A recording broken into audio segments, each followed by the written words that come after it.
That's the screen I want. Right. Whoa. Oh, by the way, mics are hot. Um, Welcome back, everybody. Now it is time to pick a map. We touched down outside of the city. If I remember, Blue Hole is. What the hell? Come on, map. You're supposed to clear.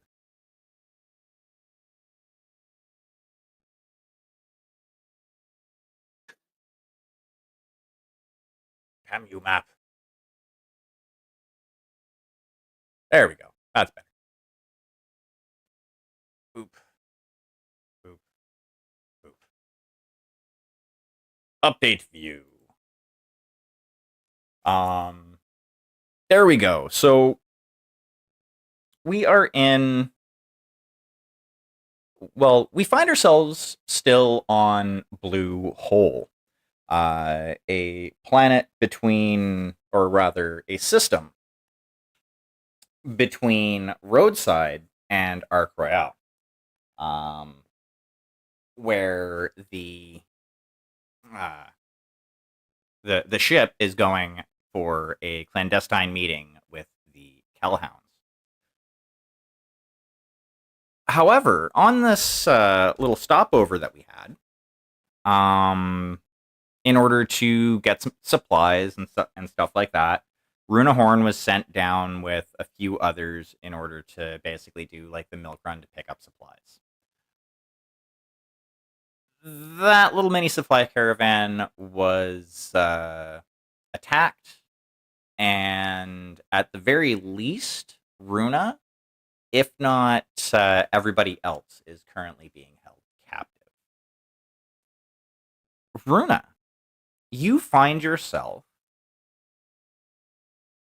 tied to a chair in a dark room. You're not blindfolded, and it's not like pitch black in here, but it looks like you're in what, at the very least, at one point, used to be an office. Okay. Was I knocked unconscious? Have I just been sitting here for a while? No, Or no, you're just coming to. You were like KO'd. okay. Could I We use my perception for situational awareness as to assess, like, can I figure out how long I've been out? Because I know in D&D there's that one feat where it's like you always know what time it is. um it's like there's no like light External light yeah, or there's anything. no Okay. external light. There's no light coming in from the outside of the building. Okay. The only light that you can see is like you're kind of looking around, and you can kind of make out the door to the room, mainly because there's a little bit of light coming in underneath. But it looks Okay. like that sterile fluorescent light. Like Okay. it's far too white to be natural light. Do I have any injuries? Like, am I hurt or anything? No, Okay. like So I've been left. That's interesting. yeah, you're like I said, you're tied to a chair in a room. Okay. Um, you you're not even sure how you were put out, to be 100% honest.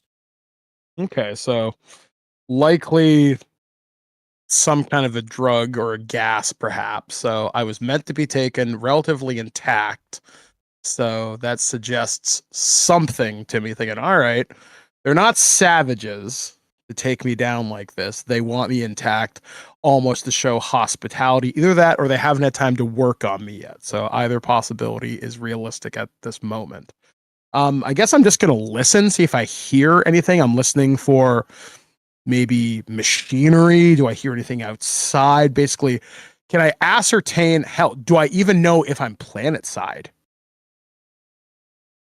Because that's a possibility too. I could be up somewhere. Well, Yeah. make a perception check, please. Okay, so my bonus is okay. So you're gonna have to help me again because it's been a while. So So at this, it's just 2d6 plus your yep. bonus. Okay, so that's +6. So boom. Think 13. Okay, so you can be confident you are still planet side. Like you don't hear or feel that telltale vibration that would come from being on a ship. Um, you can, like, when you strain your ears, and like kind of strain to listen, you can hear that there are people walking around in the building. Like you can kind of hear like murmured, or at least what sounds to you like murmured conversation. Past that, you're not And really getting much. so I'm definitely hearing at least two people talking, presumably. So if I could hear murmuring, that means they're likely close. Okay. Well, there's not a whole. I guess I'm gonna test my restraints to see how strong they are. See if it's like a decent knot. Like I'm not strong at all. But I'm trying to think if I have any skills that might get me out of this. Probably not. Nope, this doesn't look like I'm gonna be able to do a whole like I have a strength of 1.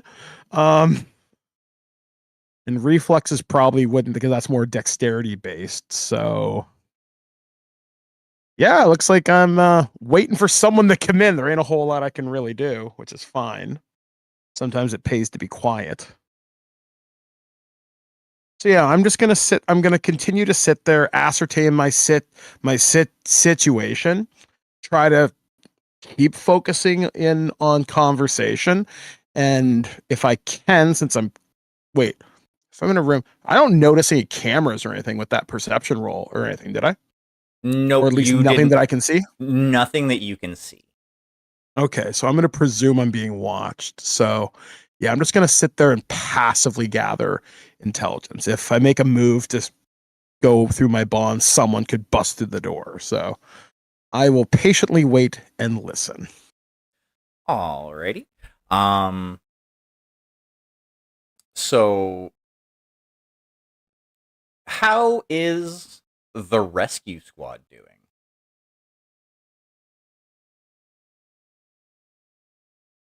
Rescue squad is just getting everything set up, working on establishing a port operating base. The drop ships are kind of going up and down between Barsuk and the surface, trying to bring personnel, equipment, what have you, down.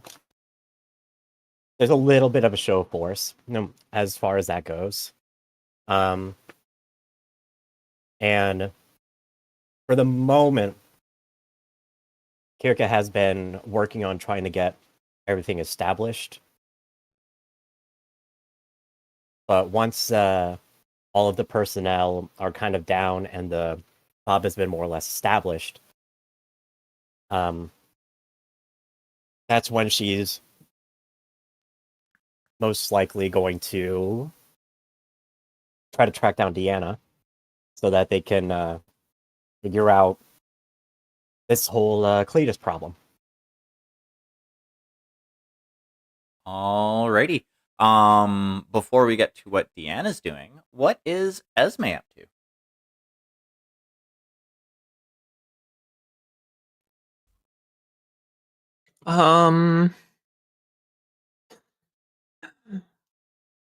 Let's see. I don't.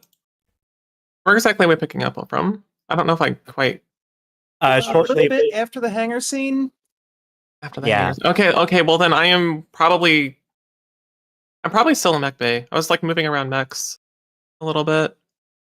Let's see. What I moved. I was moving Mechasaurus and also moving the Stormcrow. I'm assuming that took a little while. I'm probably like just getting done with that.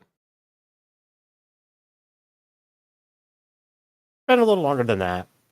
Been a little longer than that. Okay. Mm-hmm. I'd say about an hour and a half. Oh, okay. I guess I'll just say I just did that and probably just hanging out back in like barracks or whatever. Just kind of preparing for the next part of the. I'm assuming we're gonna do a rescue. Would Kirka have Hmm. kept one of the leopards just on site as basically the forward operating base building? They most likely would have taken turns going up and down.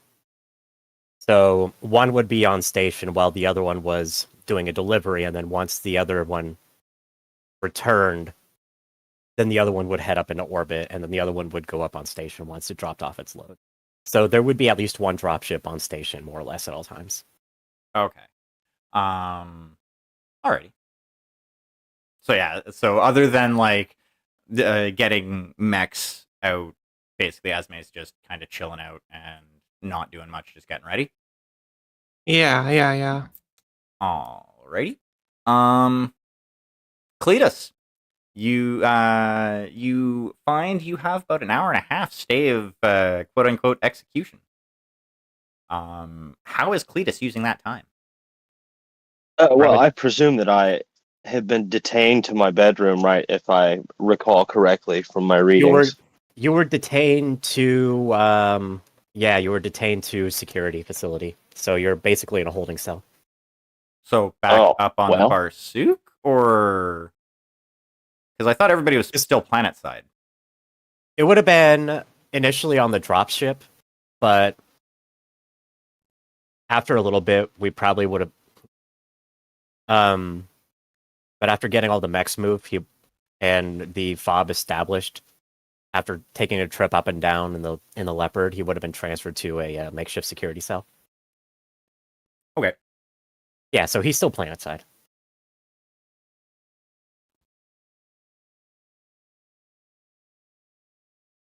Alrighty. Well then, Deanna. Deanna's not hard to find. She's outside directing traffic on the elementals, just getting the perimeter secured, getting technicians out to the holes in the fences, making sure the buildings are swept and checked. It really very much so in her element, and that pun is intentional.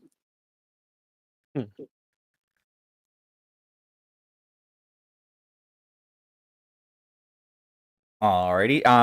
So is Kirka like sending a runner to find Deanna, or is she going out herself to do so? She would be going to find Deanna herself. So then she probably would have had an eye on her since she would have been moving around the fob and everything, and Kirka would have been probably doing similar. Finding a location to set up a makeshift like admin office / tent, what have you. It's like taking care of a lot of the personnel sort of dealings. So then once the final shipment would have arrived and things were starting to get more or less established, he would have come out to Deanna, flagged her down, and once she got her attention, would basically just... So, are we ready to solve this issue that we seem to be confronted with? Now's as good a time as ever. Mm-hmm. Ooh, I actually have one question before we go too much further. How many forces, if any, would you be leaving back on the Barsuk? Barsuk would basically be a skeleton crew. The aerospace assets would most likely be staying up there for the time being. But all of the ground assets would be planet side. Okay. Interesting. That's all I needed. Okay, fair enough. It's a surprise tool that'll help us later.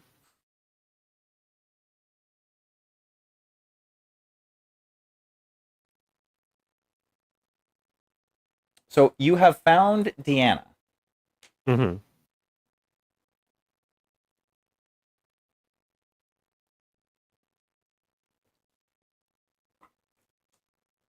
And then after Deanna responded, I guess I'll just kind of Kiriko would just gesture with her head towards the makeshift security center. and start making her way over. At which point just to kind of fill the air. I still have no idea if I am going to handle this correctly.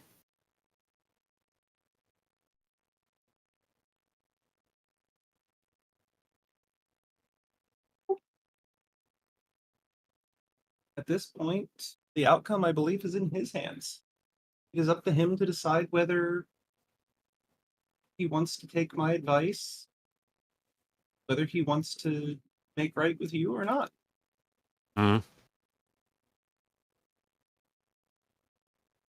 What do you think the odds are that we walk away without having to shed blood?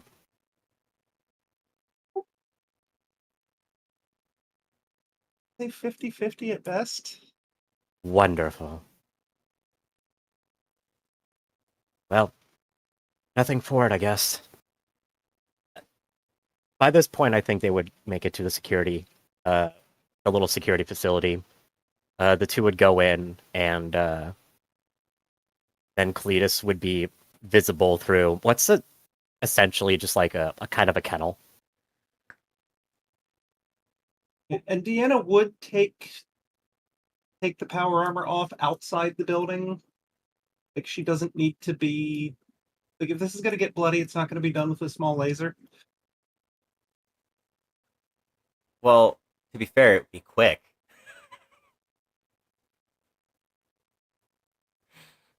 What's that? To be fair, it would be quick. It would.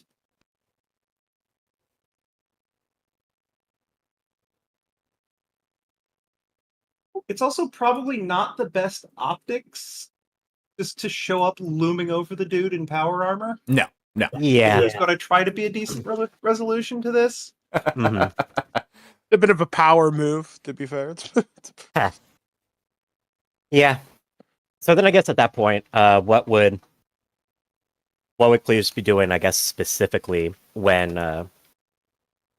the two made their way towards his quote-unquote jail cell? I guess he would be kind of just sitting on the floor, waiting on somebody to come in. And as I see you two approach, I would stand up and, give you a formal greeting and say hello. And then just await your words, really, This isn't my place to take off, really.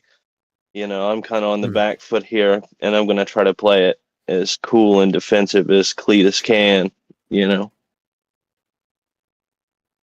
So, now that we have taken some time to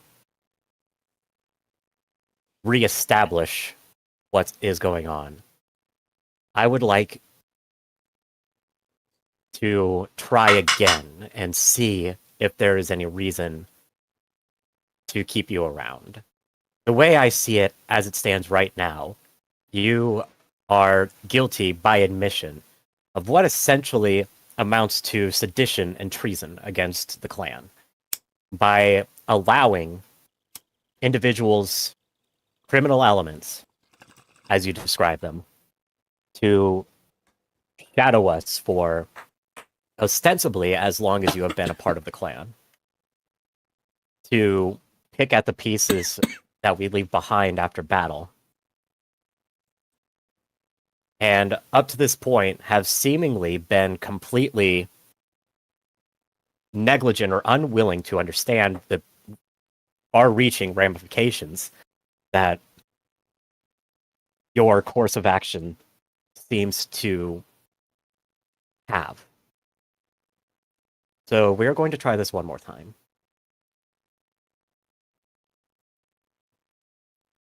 What all do you know about your blackmailers? Well, so from this point, Cletus is going to explain to you. I know that they are a relatively small organization, and I believe them to be probably disorganized. I don't consider them to be much of a threat to an organization like ours, but, they're more of a small, I guess, like planetary cartel, if you will. is the best way I can describe it. They prey on the small little guys, you know. I don't really see much reason to pick on my family other than to use our land, you know, kind of deal. I do know that I do leave a beacon, like small little drop beacon in each little area before we leave, you know, to mark where we've been. Since I've been sitting in this cell, I did think maybe we could like drop a beacon, you know, as if we had been in a combat and kind of like set a trap and intercept whoever comes in, you know, and expunge a little bit more information from them, you know, someone more within the organization. Um, but really, that's all. That's really all I've been able to cook up. I'm not the smartest guy in the world, um, by any stretch of the word. But I mean, I understand if you have to carry out justice under the laws that have been laid down before us. So, As I've mentioned before, it is not their ability to beat us in a stand-up fight that is the danger here. It is our secrets, our existence, because there are much stronger organizations who do want us dead and could find their way to us through those beacons. right, I understand. I do understand this. You know, it's just uh, this is just from my very short brainstorm. You know, I don't really have an overarching plan. I'm not the masterminding type, if you will. Um, but I'm willing to work with you and do whatever's necessary. You know. Riddle me this then. Do you get any notification when they pick up one of your beacons? Or You know what? Yeah. are you essentially just throwing them out into the void? I just kind of throw them out into the void, but there is likely a notification. You know, I mean, really, I don't really try to check it. You know, kind of. I take the non-response of like, hey, here's a picture of a dead family member. Is like, hey, they got it. But I'm sure there is some type of notification that I could go through, some type of frequency. You know, like backtrack through frequencies or, you know, logs and communications. So the answer is no. Not to my knowledge, I but we see. could try. There's no need. I have already dispatched a message to Roadside alerting them of the potential of scavengers on former battle sites, especially in the wake of our victory against the Jade Falcons. I presume it will take whoever you're dropping these beacons off for a good amount of time to actually get to Roadside, let alone find a quiet place to settle down away from prying eyes and be able to surreptitiously salvage what goods they can. I am presuming that they would be dealt with there. That being said, if you want to try and see if we can bait a trap for these individuals, that might be what saves your life. I'm willing to try. It's not like I want to die, and it's not like I don't feel like you necessarily want me to die. I mean, you might, but I don't feel like you really want to be the one that does it. So Do I'm not willing to question. work out Do anything. not question my resolve. She would put a knife between your ribs and not even feel anything.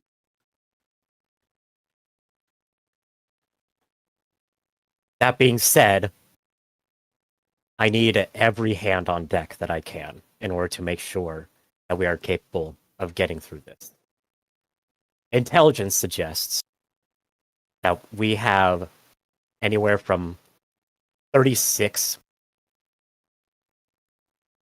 representatives, shall we say, of the forces that seem to have captured our personnel.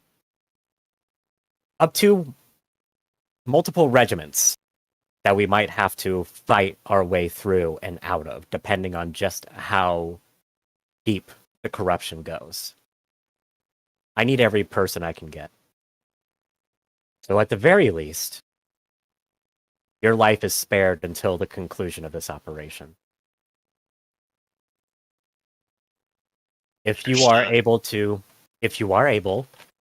drop off one last beacon, and we can see who comes sniffing around, then perhaps that will exonerate you of your crimes. But either way, this force will be eradicated. Any threat to our existence will be put down. And in the future, if anything like this happens again, as your commanding officer and as your bondholder, you are to tell me immediately. Are we clear? Yes. Good. Security, open the door. Let him out. He's to be assumed under my direct custody. And then security guards would just wordlessly go over, just open the open the door, and gesture for you to come out. I'll walk out slowly. One last thing. I would lean over a little bit. Do not make me regret this. Understood.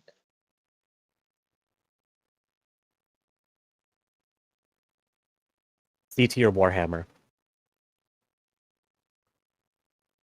About what time in the evening would it be? Hopefully before 10 p.m. There is that Lieutenant Diane that I was hoping to bring in for further questioning, and there is a rendezvous that I'm planning. So what time was it that yous all had landed? I kind of presumed it was late afternoonish. Yeah, it tracks. Maybe about 4 or 5 p.m. ish. Yeah. So let's say it's like 6 now. Okay.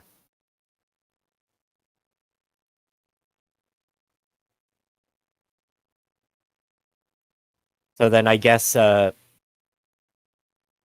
once that's done, just shoot a message out to the to my star, asking them to meet up in, I guess, the command center. The command tent. In command tents, yeah, in about an hour. That should give everyone time to do what it is they need to do.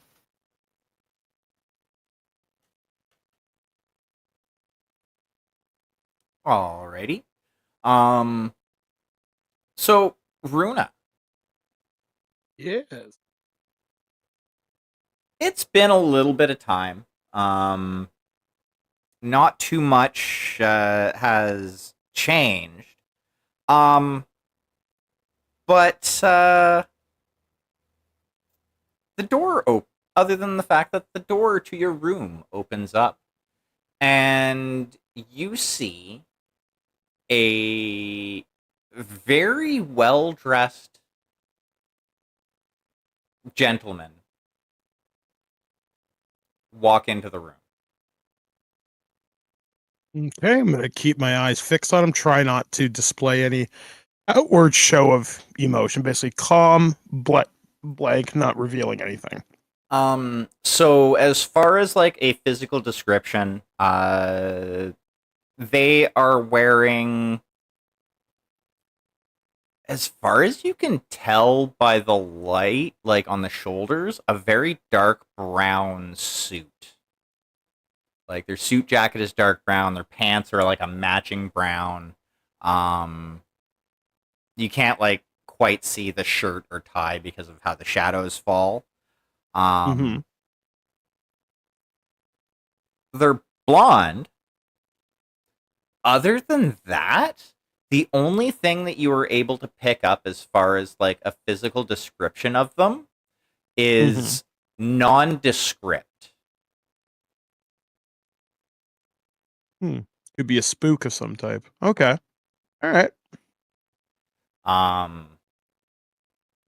But yeah, so they walk into the room and kind of stand about, I'll say, 4 feet away from you. Okay.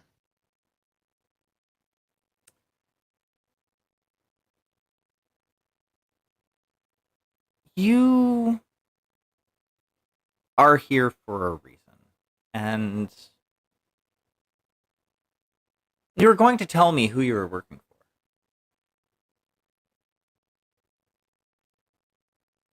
Now, this can be done in one of 2 ways. We can do this the nice and easy way with very little pain, or we can do it the more difficult way.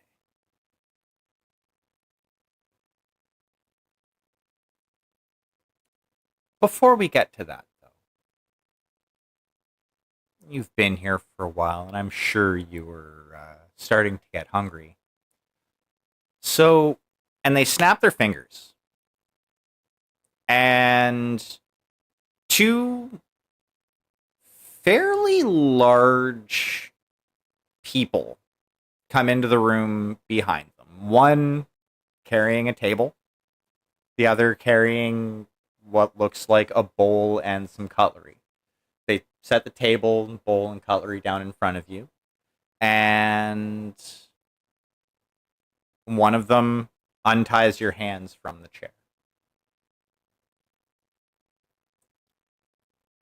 And the nondescript person kind of speaks up again at this point.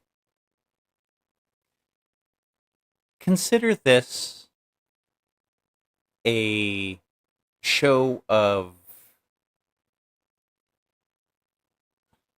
kindness, if you will. I would definitely prefer to keep our interactions pleasant. Okay. I will be back soon. Before he leaves the room, I'd like to make a perception check, specifically using my situational awareness. I want to watch his mannerisms, his way of speaking. Do I think he's an intelligence asset? Is he the way he's talking makes me think like you probably know enhanced interrogation techniques. You've definitely have some. He doesn't come across me as a criminal underworld goon. Something about this speaks trained military, or there's something about him that says like in our world CIA or NSA, but or Clan Watch. Something about this screams spook. Yeah, you can make a, well, you don't even really need to make a roll. You can tell that like they're you can come to like the conclusion like the reasonable conclusion that yeah, they're probably some sort of intelligence operative. Does it have any telltale signs through his mannerisms? Like, is he giving anything away? Like, offering the food, is that maybe a trait of an established organization, or is this like basically? I'm looking for anything that might betray what he's done. Sort of like how the U.S. has its own way of it deals with intelligence operations. I'm looking for any clue that I can maybe figure this out. I'm going to say, and that's a good line of thinking, but I'm going to say with the organization that they work for, with how new it is in the timeline, it's something that you would not have any knowledge about. Okay, totally fair. All right, cool. So new guy, standard handbook of big, spooky, scary. Okay. Yeah, but you can definitely tell that they're trying to heavily insinuate that complying would be in your best interest. Okay. Definitely. With the food, I might want to roll streetwise with the avoiding danger. Do I suspect the food would have any reason to have any drugs in it that might make me more suggestible? Anything that might weaken my willpower, that like sort of thing? I don't think they're gonna roofie me, but Again, you never know. That's something that you wouldn't be able. There isn't a skill that you would be able to really use to see that without tasting the food. Like, you can assume that. Like, Yeah. if you think that Runa, like if you as the player think that Runa would assume that the food is poisoned in some way, you can definitely play it as though that's the case. Remember, with the way that the system works, during your narration, other than me providing dialogue and some actions for the NPCs, you are in control. Like, Alright, you so could I'm even gonna sorry for cutting you off here, but you could even say, you could even dictate what some of the what the NPCs do to a degree as well during Okay. your narration. So using one of my cues, because I've always wanted to lean into this, one of my thing is, if I can't be the smartest, be the strongest. I'm gonna think, if I was interrogating somebody, if I wanted to do things the easy way, I'd soften them up psychologically. Offering food's a good start. And that's a real easy way to administer any kind of number of narcotics that would make them more suggestible to offering up information. So I'm going to just say, nah, I'm not really hungry right now. Honestly, I've got a bit of a sensitive stomach, which is one of my negative traits. I have environmental sensitivities. And with that, if you were to feed me, it has to be a very specific diet, which those drugs wouldn't work on me. So unless I'm going to assume, because this guy comes across me, he's like, I get you're trying to be big and spooky, but I got a feeling you're probably the FNG, the fucking new guy. So I'm going to presume you're a bit of an idiot. And I'm just going to be like, nah, I'm good.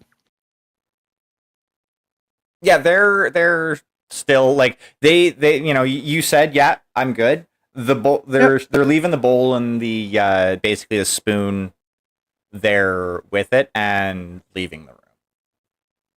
Is the liquid hot? It looks like it does come off as warm. Like, if you put your hands to the bowl, yeah, it is warm. It looks like it's some sort of like gruel almost. Okay, yeah. So I was thinking about, I'm not going to throw fucking hot soup in someone's face and expect to get out of this. So I'm going to assume with two big guys and one guys, they've got this room covered in the second to make a break for the door. They're going to fucking break my kneecaps. So I'm going to have to. Yeah, at the very least, while they're in the room, it probably wouldn't be a good idea to try force.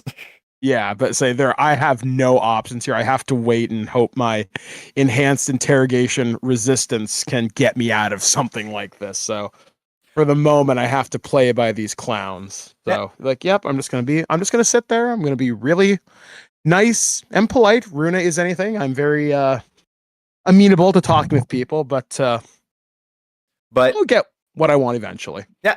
Though they have left you essentially unbound. You can get up and move around at this point. Okay. I want to find out, is there anything in the room? Cameras, if I want to, because I do have that clan watch background. If I was a microphone or a hidden camera, where might I be? Sort of thing. So kind of leaning into my situational awareness or my streetwise for avoiding danger sort of thing. If I was going to bug a room, where might I hide something? Alrighty. Roll me perception, please. Okay. I also accidentally added a +1 on my last roll. I realized that, so I do apologize. The difficulty for the last roll was 10, so yeah. Okay. Oh, goody! 11. You don't seem to find any. As far as you can tell, there doesn't seem to be any microphones or cameras within the room. Like, you looked in all the standard spots that you would figure they would be, and Yeah, you haven't found anything. Okay. Is there any other, or is there like an air vent to the room? Does the room seem totally secure and kept? Because if it's a warehouse, maybe there's a weak spot somewhere. There is an air vent. It is like on the ceiling, basically right in front of where the door is. And there's a window to the door, I'm guessing, right? There is a window on the door. It's kind of frosted though, so it doesn't like it. Like I said, like this basically, and you can even see this now more that you're like getting up and going through the room and stuff like that. Like this was essentially an office at one point. Okay. Okay. The desk is still in the room, though it is currently empty. Okay. This gives me ideas. Is that air vent big enough that I could squeeze into it? I will say evens yes, odds no. Okay. No, it is not. Okay, cool. So not getting out that way. Spiking the door is not going to help me.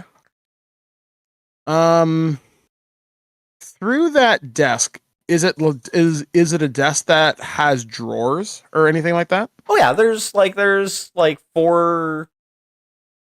One, two. Yeah, there's 4 drawers on the desk. Like, so you know those like cheap desks that have like the 3 side drawers and then like the tray drawer? Okay. Yeah, that's basically what this desk is. All right. Is the desk made out of wood or metal or both? Combination of the two. Okay. Here's what I want to do. You know how on drawers there's that track that's made out of the really light flexible metal? Yeah, huh? I want to pry that off, and I want to make that into a shiv and put that right under my sleeve. So I've got a 1 stabbing weapon just in case, or something that I can pick a tool at later. Okay. Think smart. It is a good idea. Yep. I would like you. Yeah.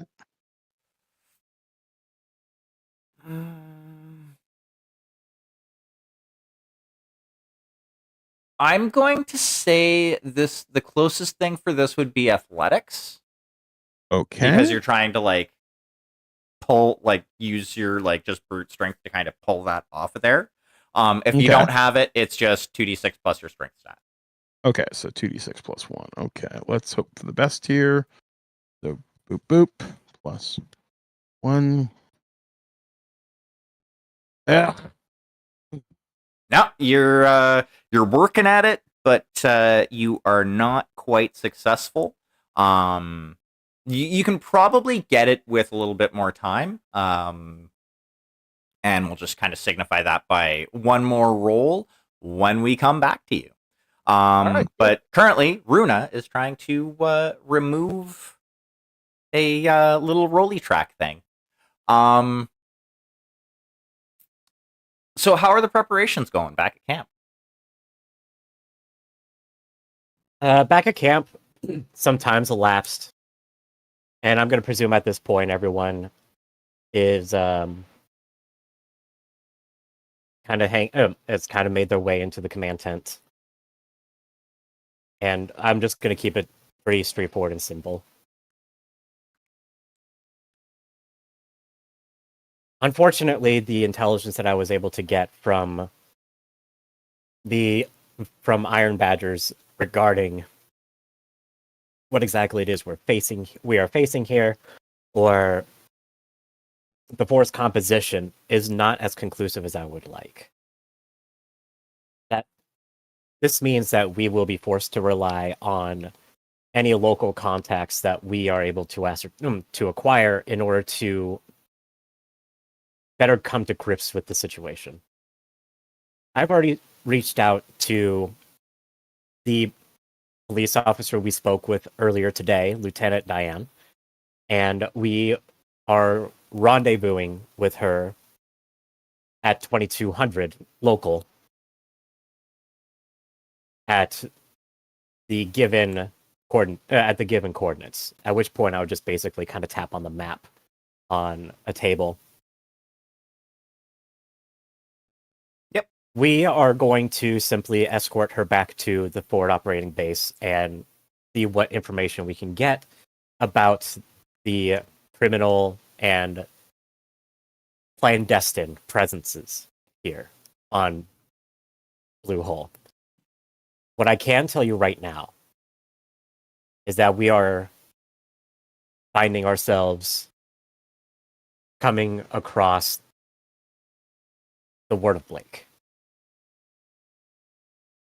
I believe Deanna and I are the only two to have any sort of dealings with this entity before. This would have been about 9 months ago. They seem to have taken on a slightly different tact. On this planet, they have gotten themselves in with the various criminal, organized crime families that are operating on the system, providing them with military grade assets and training, and in turn getting eyes wherever they need it, as well as another small army outside of the small detachment that was sent here. Along with this, intelligence suggests that we are unlikely to get any help from the official forces that are garrisoned on this planet. It very well may be that there is some sort of implicit or under the table deal between these present forces and the Word of Blake. So we cannot take any chances. Initially, I was going to escort Lieutenant Diane to our forward operating base in order to interrogate her myself. But given the circumstances, and given the opportunity to possibly find whoever has compromised our Mechwarrior Cletus, this may be a good operation for all of us to come out and operate with. In theory, it will be a very simple operation. It should be boring. Make our way to the rendezvous point, meet up with Lieutenant Diane's personal vehicle, escort her to the base. She very well may be pursued, she may be followed. There may be some other element that is keeping an eye on things. We will be keeping our eyes open as much as possible in order to make sure that nothing interferes with her arrival at our base. Along with that, any forces that do appear, we will attempt to capture alive, if possible, for further questioning. Any questions?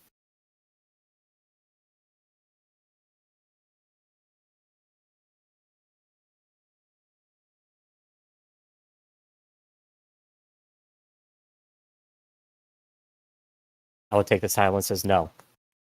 We depart in 1 hour. Dismissed.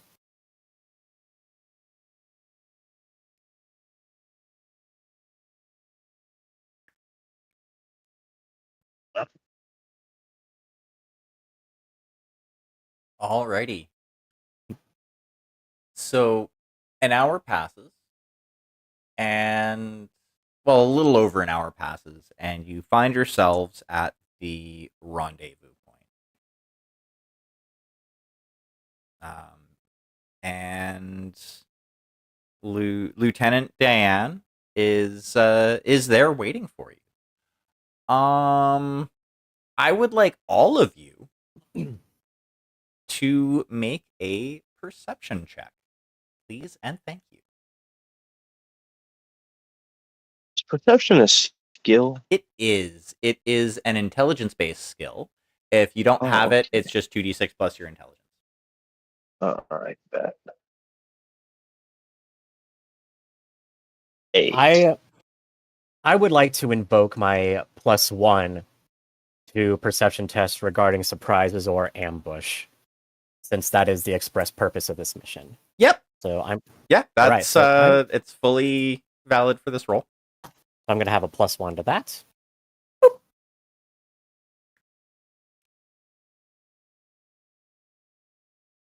Esme.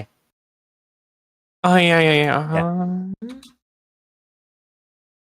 Because you're part of that party too. Yeah. Fair. Alrighty. So Esme and Kirka, for just a moment, like so fast that most people would think of it as just like a sensor ghost, you see a blip on the like at the extreme range of your sensors. And Kirka, you manage to notice that for a split second, the designator for a mech pops up. You weren't able to catch all of it, but you do see RVN.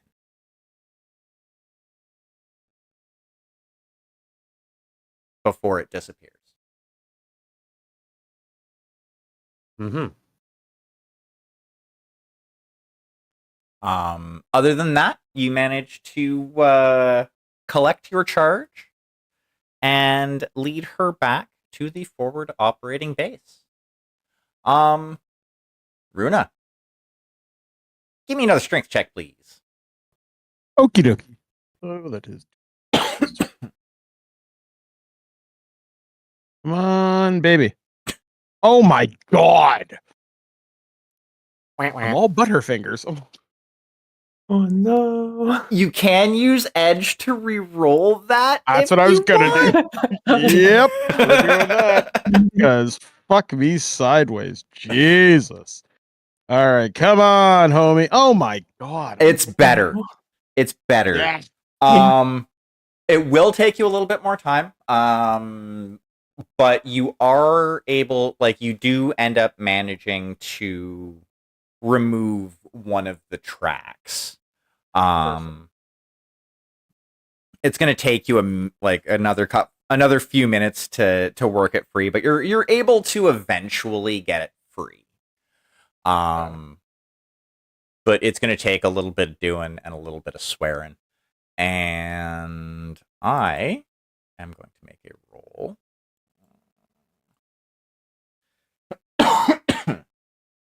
Do you get noticed? Hope not. The answer is maybe. Shit.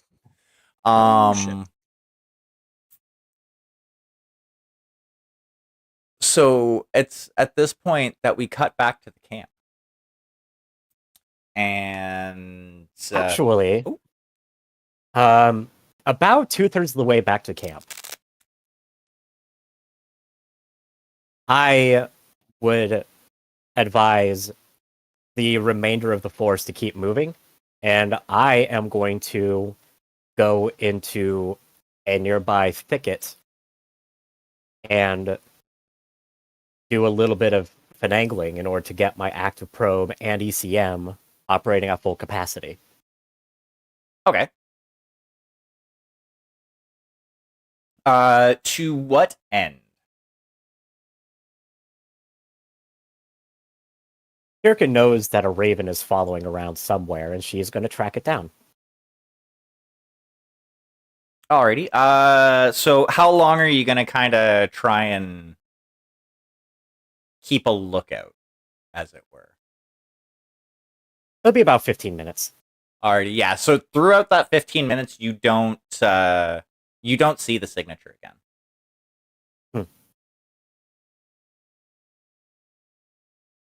Actually, give me a perception check.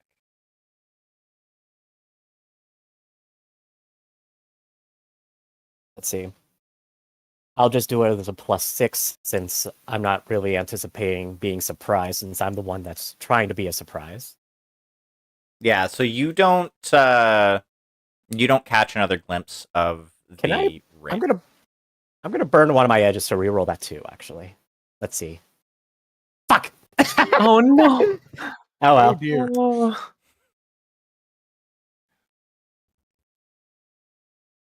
Alrighty. Well, if I don't see another glimpse of it, then at the very least, I'll head back to base and I will pass along to patrol elements to keep an eye open for what might seem to be a sensor ghost, but very well might actually be what would likely be a Raven 3L.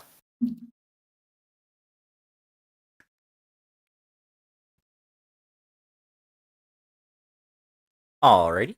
Just sort of a bolo. Okay, so you are now back at camp. And how does that go?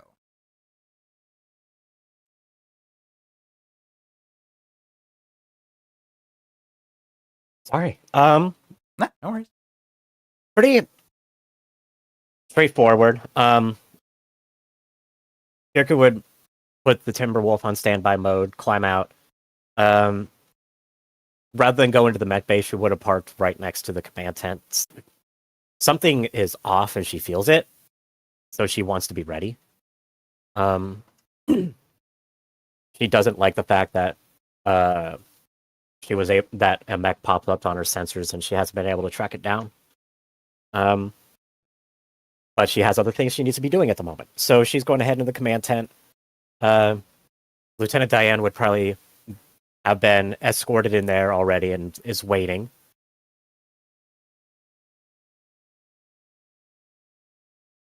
Now, was this a pleasant, cordial?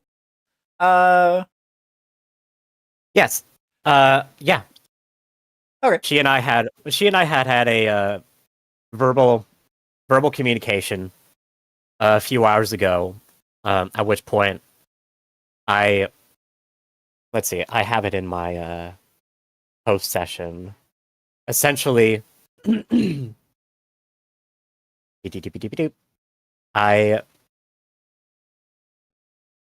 informed her that we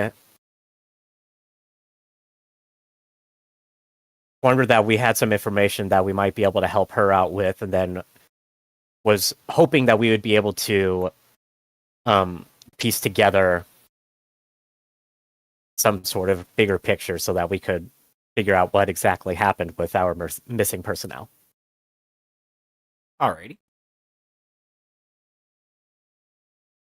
So at that point, once she comes in, Lieutenant Diane, lovely seeing you this evening. Thank you for coming out. Well, I do wish it was under better circumstances. As do I. Unfortunately, as I said earlier, I have people I need to save. So, I suppose I should just come out and say it.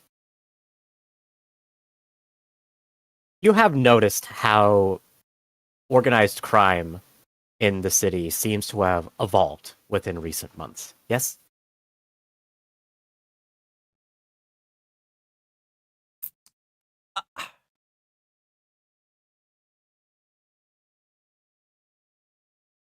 I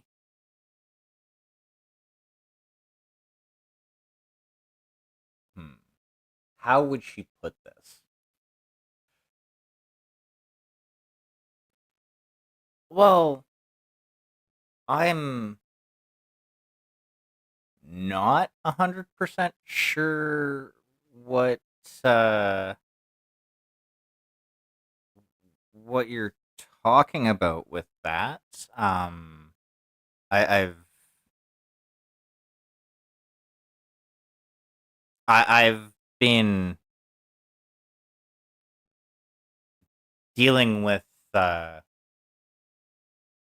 quite a few security details recently. So as far as there've been quite a few VIPs in that have been planet side recently.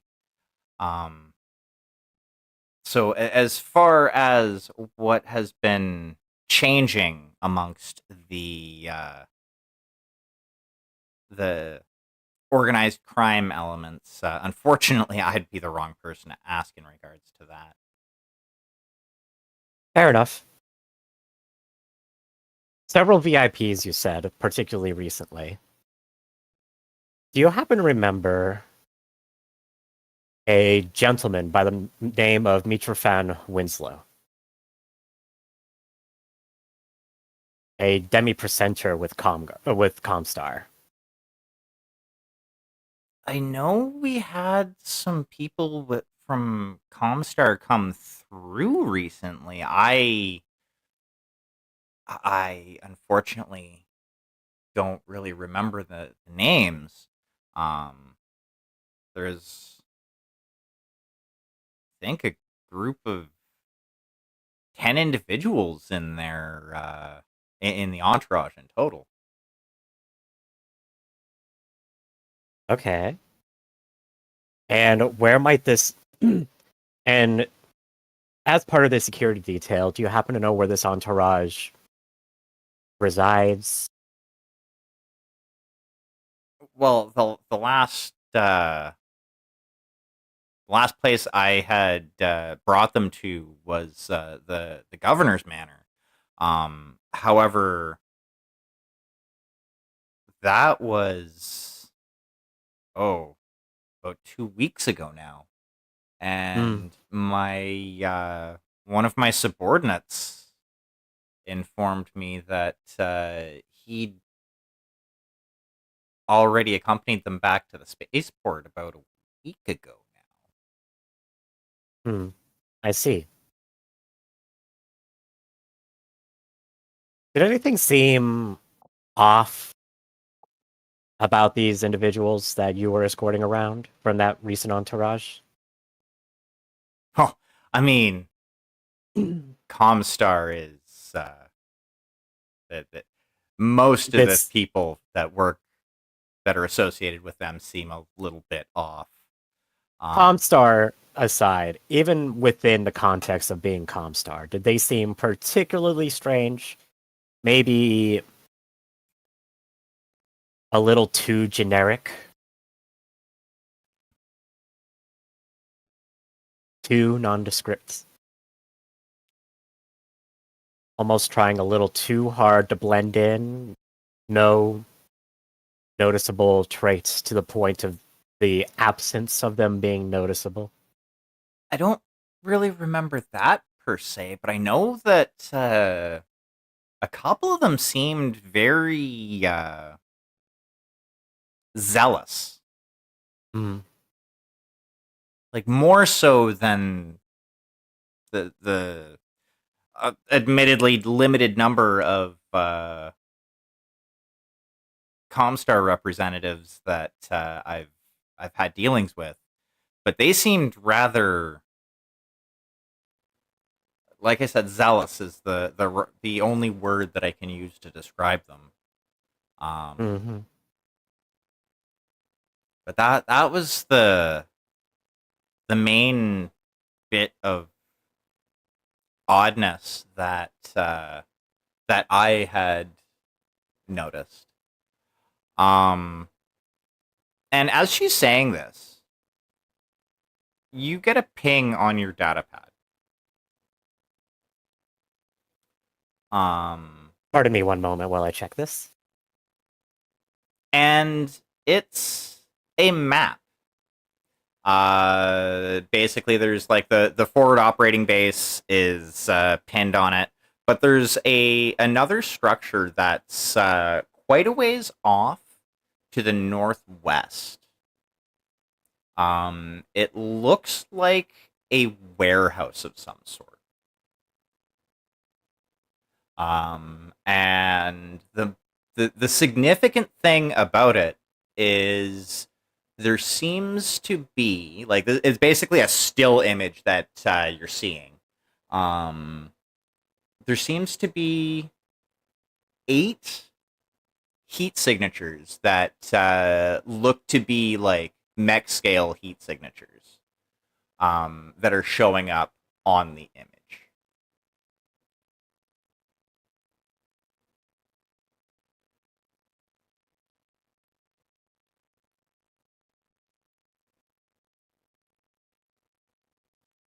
And there was like Interesting. no accompanying text or anything. No, Like it was just that just- image.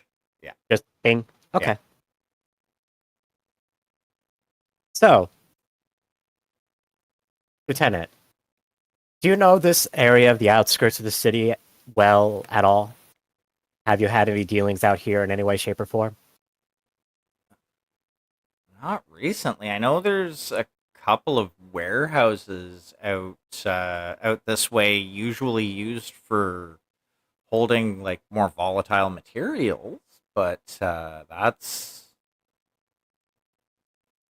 all I know about it. Like we don't I like would- to keep that sort of stuff in the middle of the city. Is if something happens. Kirko sets the data pad down and turns it around, sliding it towards Lieutenant Diane. How about battle mech reactors? She just kind of looks at you with a confused look on her face, like I work in the city mostly. Hmm. The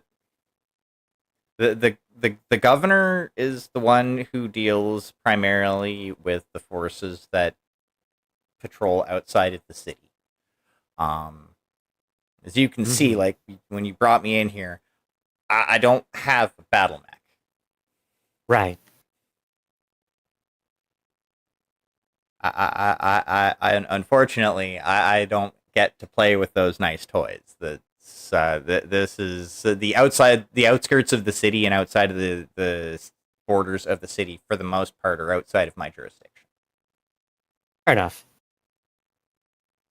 In that case, I seem to have unfortunately wasted your time for no good reason, and I sincerely apologize. However, a friendly word of warning. Your forces with the security details might become a lot more tied up here in the very near future. I will forward you some of the information that I've managed to acquire about organized crime, as well as the presence of a clandestine organization that we seem to have gotten on the wrong side of. You may do with this information what you will, but I would suggest keeping it away from anyone attached to the governor or either the Second Davion Guards or Sterling's Fusiliers.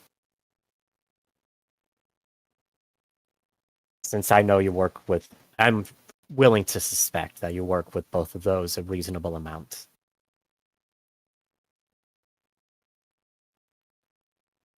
If anything comes up regarding any of the crime families or any sort of strangely military grade situations that happen to arise within the city, would you be willing to let me know? Sure. To be fair though, the last military grade anything that came into the city was the truck that your friend was driving. Mm-hmm. But yeah, if I notice something, I will. I'll try to get a hold of you. I appreciate it. Thank you very much. I will have some of my... Actually, no. I will escort you back to the outskirts of the city myself. Something feels off about this situation. I am going to, as she considers those words, forward the map to the active personnel, informing them to look over the map and to be on guard for any sort of movement or signatures that might be approaching from the direction of the warehouse. The idea would essentially be I'm just escorting her back and then heading back to the forward operating base, and then I guess we'll go from there with what may or may not be some nice, fun, stompy times. Alrighty. Let me fix up some map here.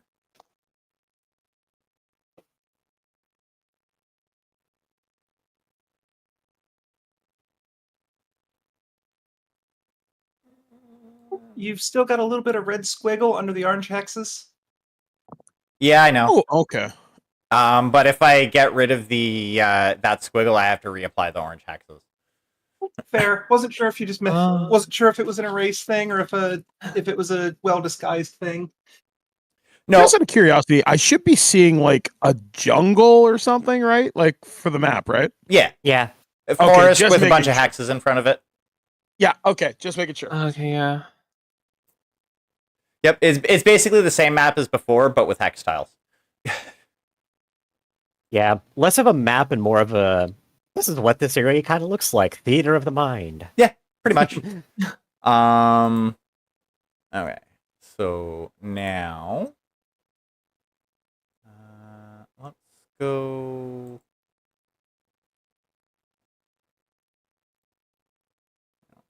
Snap.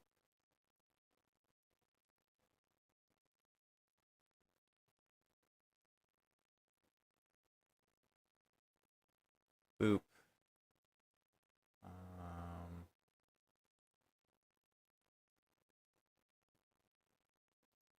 Boop.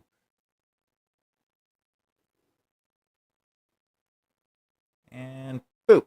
Okay.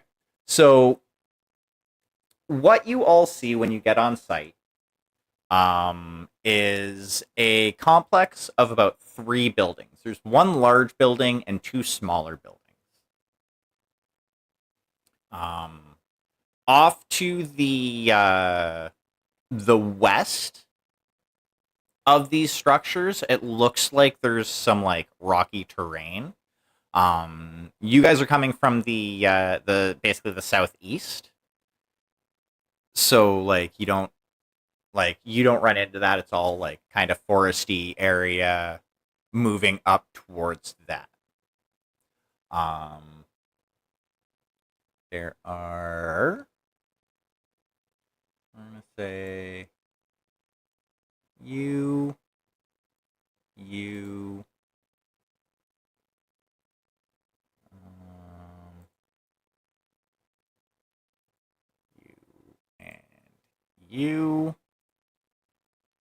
Give me one moment, and I will get the mechs on there. Yeah, you'll be that one. And you. Where are you? There you are. Will be that one. Then both of you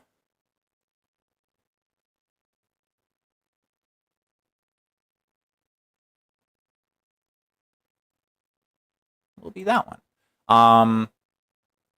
So what you see, and I'm assuming you are coming from. Boy, go where I put you.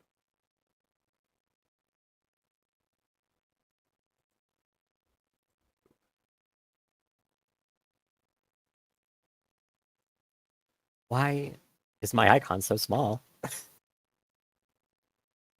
Well, in the greater context of the universe, we're all small. In the greater context of the universe, sure, but you know. But here, not good. Hold on. Let me see something here. I am the universe observing myself, therefore I am as big as I want to be. I am the pale blue dot.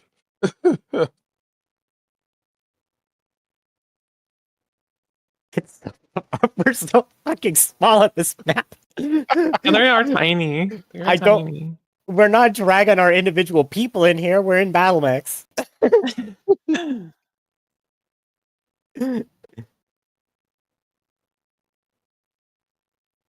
Okay, I don't know why those are coming out so small. Give me a second here to... Yeah.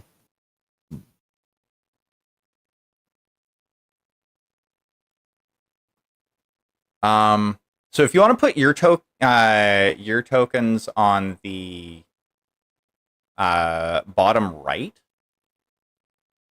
I'm figuring that's where you're coming in from, because I don't see anybody's tokens on there. Yeah, that's the problem. They're on there. They're just really, really, really small. Like, Oh dear God! Yeah, mine's only like 4 Like- pixels of the background image. yeah, it's literally 2 by 2 Wait, what? pixels. For some I reason. don't see mine. Oh, at all. wow. Wait, there's- Yeah. That's... Oh, no, What no, am I no. looking Okay. for? I don't even know what I'm looking for. Yeah. Hold on, I hold don't on, even hold see on. mine. Hold on, give me a second. I had to do Okay. this because of the Okay. last map, Mm. because of size issues. Don't move your thing around. Okay. Yeah, that's better. Oh my god. I don't know where Esme is located. I can't quite. I don't think I'm actually on there yet. I The don't. heck's right below Kirka. Why am I Oh, there we go. struggling? Yep. Oh no, I am there. I'm so tiny. I can't even see. Give me a second. Mhm. There, Okay. everybody is normal size again. Yay.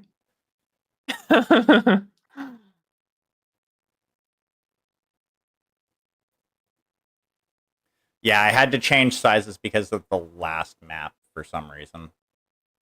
No, that's okay. But yes, everybody is on the map. Align yourselves how you would be aligned walking up on this scene. And as I said, there is a Wolverine, a Phoenix Hawk, and 2 Valkyries currently arrayed against you.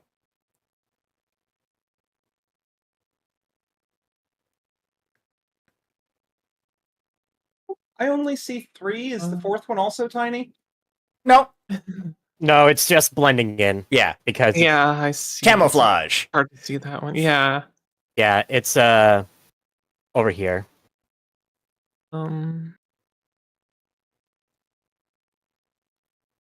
Oh dear God, that is blended in, isn't it? Yeah, it's Mhm. gray in a world of green versus the other two are at Yeah. least a nice stark white.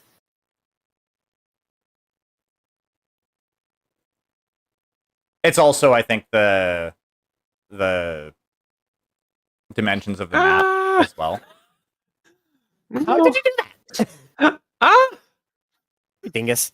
Right as I moved the map, like zoomed out, and everything got all messed up. I don't know. Oh my god. Everything was fine. Okay, now there. That's where I want to be. Alrighty. Yeah.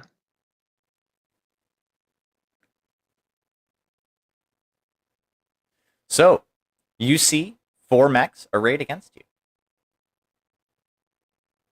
Kirka, it is your Alrighty. narration. Party time. 1, 2, 3. You know what? Fuck it. I'm gonna use a plot point to double time. Actually, is it worth it to double time? 2, 3, 4, 5, 6, 7, 8, 9, 10, 11, 12. Not quite close enough. No, I won't double time. All right, just going to move up a little bit. Yeah. I think you have 1 more movement from where you're sitting right now. Oh. Yeah. There we go. Works for me. Alrighty. 1, 2, 3, 4, 5, 6, 7, 8. Alrighty. Who would like to go next? I think I'm just going to do pretty much exactly the same for the moment and stay more or less in formation. That is entirely fair.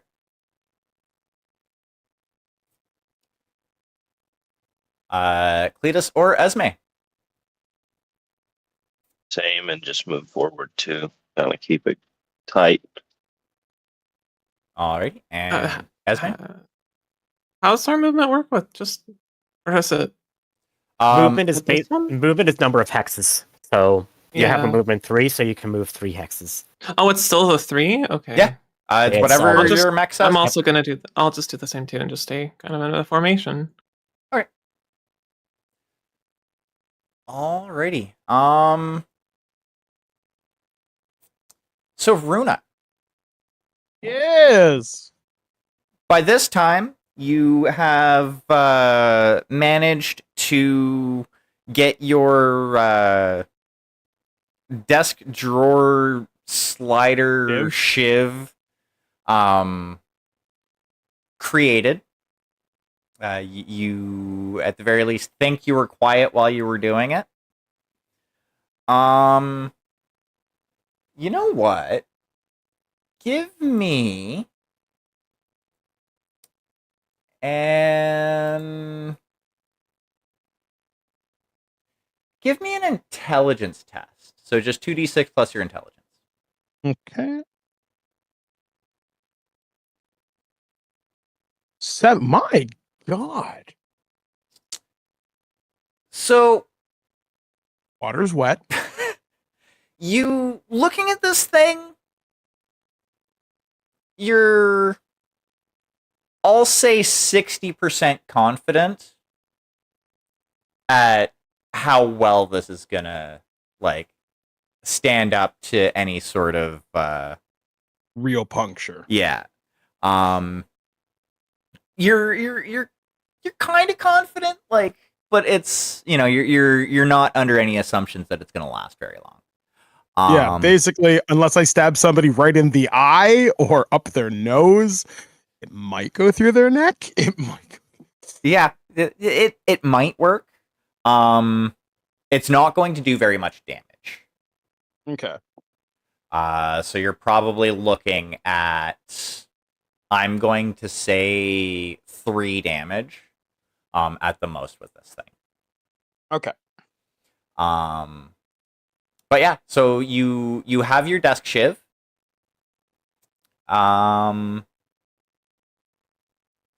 What would you like to do? Well, I guess I'm gonna go up to the door and I'm going to take a listen. Let's see if I can ascertain if this door's currently, if there's anybody nearby it. Oakley dokley, roll perception. All right then. So I'm gonna do that. So that should be 2d6 plus. I think it's, what do I have on my sheet here? Hold on.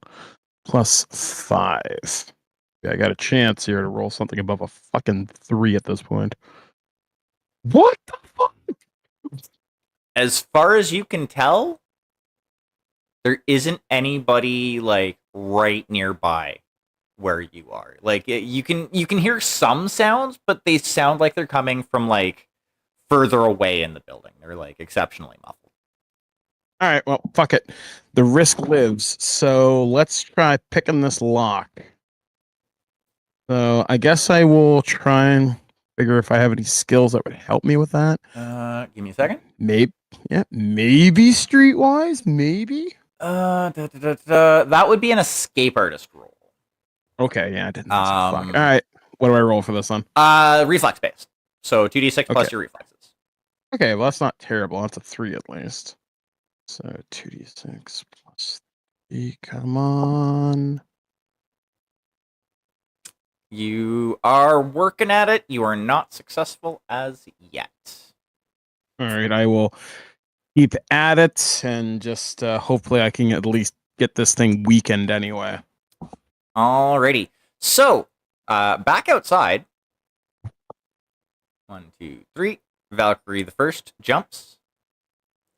1, 2, 3. Valkyrie the second jumps. 1, 2, 3. Phoenix Hawk jumps. And I'm pretty sure both the Phoenix Hawk and the Wolverine are 3, right? Yep. Wolverine, 1, 2, 3 jumps. So all 4 of these mechs are closing in. And we're going to start with the Phoenix Hawks as far as, or sorry, the Valkyries as far as shooting. So Valkyrie 1 here is 1, 2, 3, 4, 5, 6, 7, 8 away from either Kirka or Deanna. We're gonna go Kirka. You Okay.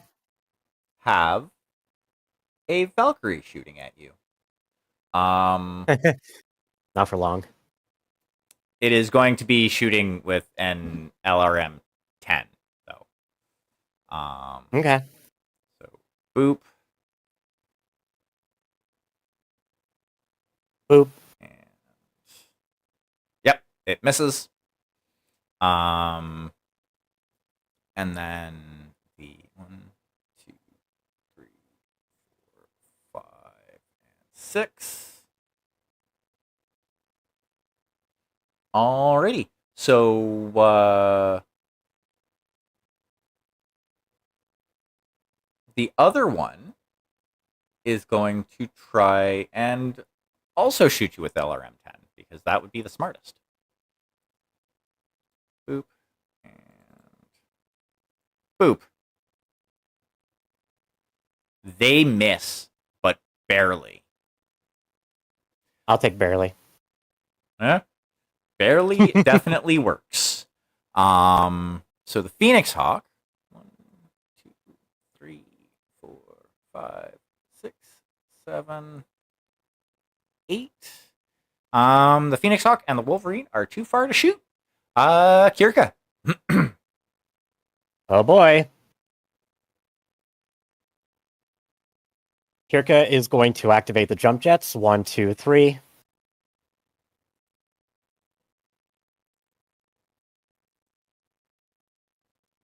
Yeah, activate the jump jets. And she's going to shoot at this first Valkyrie that is now 3 hexes away from her. I'm going to be doing so with the 2 large pulse lasers and the 2 medium pulse lasers on this baby. So first things first, the large pulse laser. 11, 12, 13, 14, 15. Teehee teehee.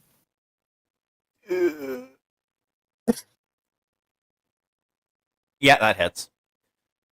7 damage to the torso Of a Valkyrie. of a Valkyrie. Roll to see if you crit. You No do joy. not crit. That definitely fucks that Valkyrie up, though. Uh-huh. And there's another pair of lasers coming in as well that are just as accurate. Well, not just. They're those. You rolled a 25 last time. True. They hit. So that's going to be 5 more damage to the right leg. 5 to the right leg, you say? Yes. Okay. Roll to see if you crit. That I do crit. That is a crit. And that was a leg hit. Yes, it was. So roll me a d6. 4. 4. -1 move.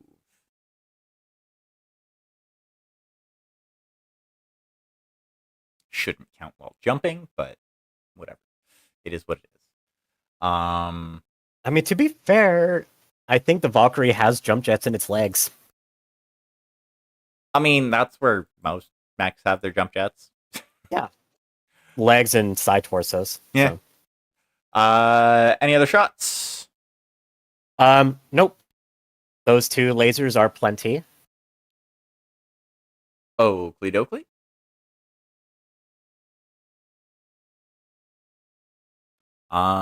And that's all you've got. So who would like to go next? Or I'm assuming that's all you've got. It is. Yeah, we'll just keep her going. Gonna go up here and take shots at the north one. Alrighty. PPC's an autocannon. What's its speed? Its speed is effectively 4 because it jumped. Okay.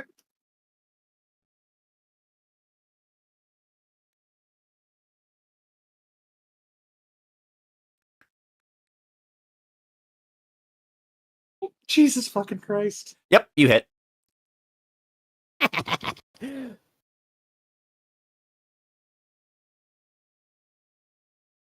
And this is with PPC, you said? That's the PPC, so that's 10 to the torso. Yep. Oof. So that Valkyrie is just disappeared.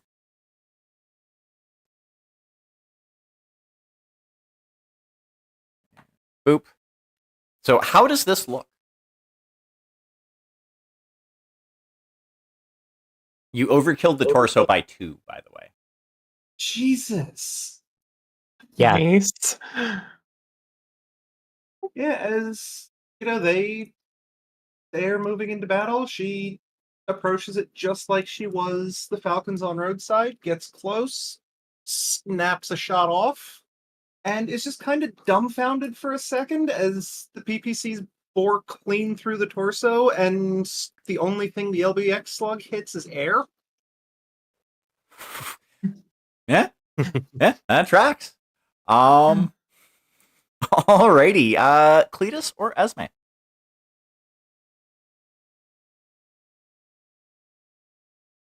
Go ahead. Oh, okay, I'll go. I'm gonna move to here. Okay. Jump or no jump? I'll jump. Okay. Okay. Remember that does add 1 heat to your total. Yeah. As well. Okay. Okay. And then I will just okay. I used my Gauss on I can't tell what this is over here. The closest Oh, one to you, that is a The Phoenix Hawk. Phoenix Hawk, yeah. Phoenix Hawk. Okay, yeah. I'll use my Gauss on that. Alrighty.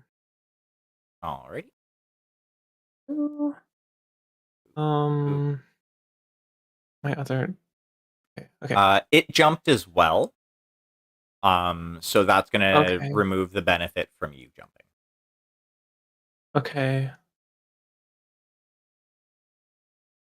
I think it's okay. So I think cancel it out. Then it should just be this. Or wait, am I doing? You No, I'm don't doing remember how to do gunnery, this, do you? right? Yeah, It's you're doing been gas. too long. Yeah, it's been too long. It's gunnery, right? Yes, it's gunnery. Yeah. So it's 2d6 Okay. plus your gunnery 2d6 score. and then the gunnery, and then the jumps cancel each other, so it's just Yeah. a gunnery. Yeah, exactly. Okay. 20. You hit. All right. 2d6. 7. That is a torso hit, right?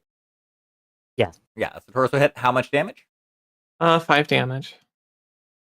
5 damage to the Phoenix Hawk torso. All right. Okay. That's my move. Are you not firing your PPC? You should be able to, right? I And got. still I be mean, I heat neutral? can. And still be heat No. neutral? Well, No. that's no, because I jumped. That's why I decided to just use Gosh, I guess. All right. PPC is. Wait, PPC oh no, 4 hit it then? would be. I was looking at that wrong because he isn't. Oh wait, I mixed that up. Yeah, I can shoot the PPC also. That's why I asked. I thought I looked at it right. I thought they were both like 2 heat. I don't know. I was No, looking at this wrong. No, the medium pulse lasers are 2 heat. Yeah, I see that. Okay, no, Mm-hmm. I'll shoot that too. Yep. Okay.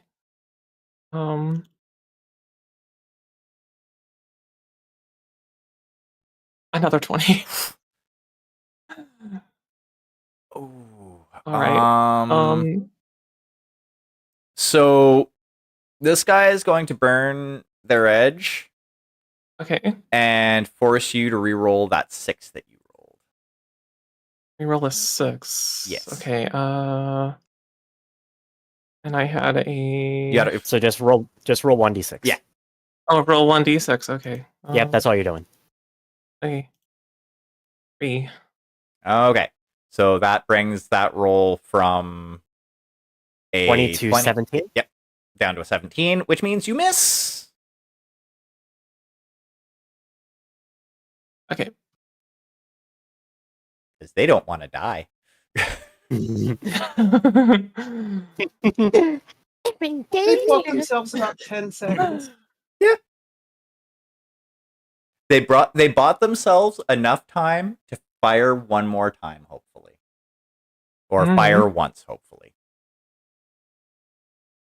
Alrighty, and I'm assuming that's all you've got. Yeah. Okay. Yeah, that's all. Cletus.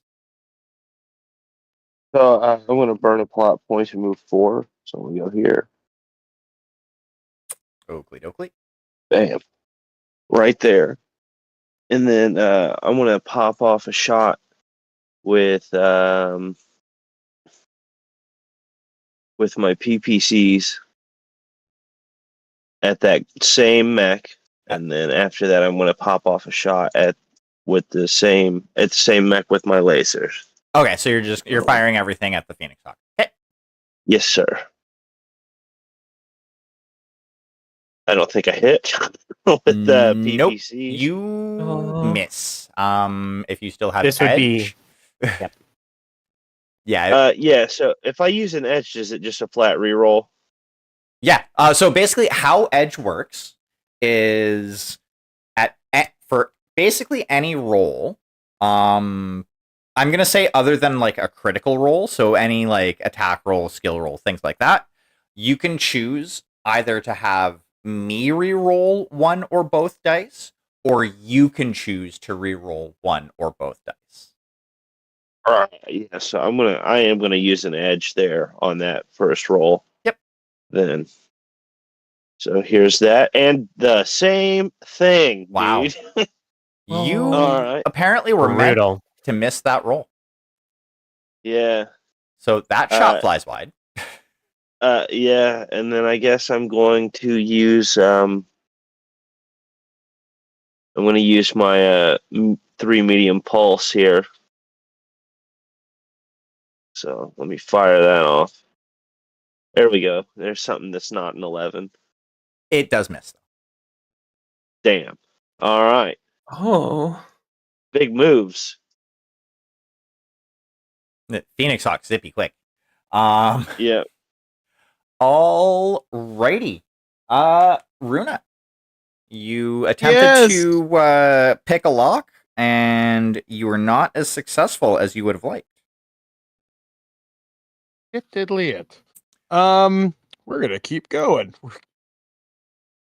If at first you don't succeed, try again. Try again. That's right. So 2d6 plus what was It would did be we decide? Intelligence?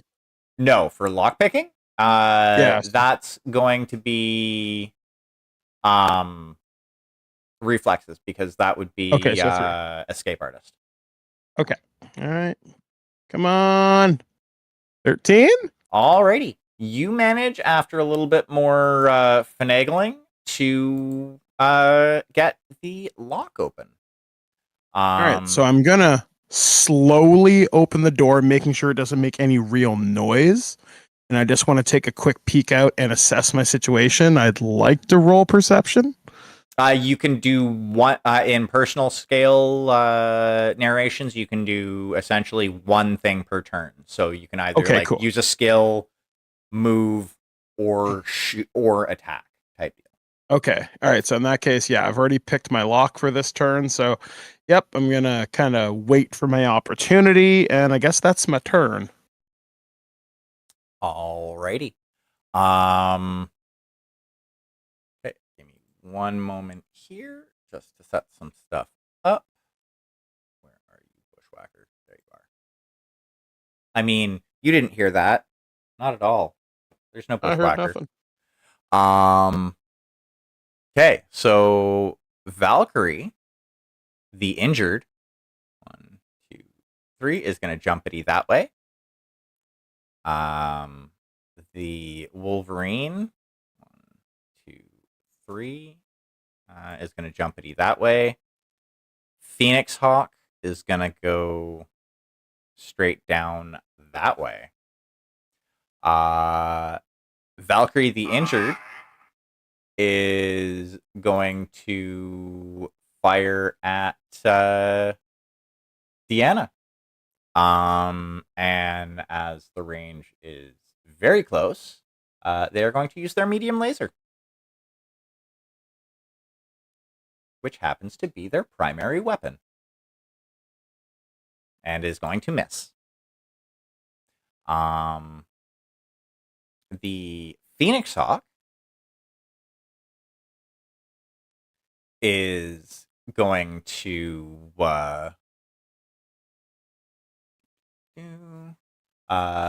first fire 2 medium lasers.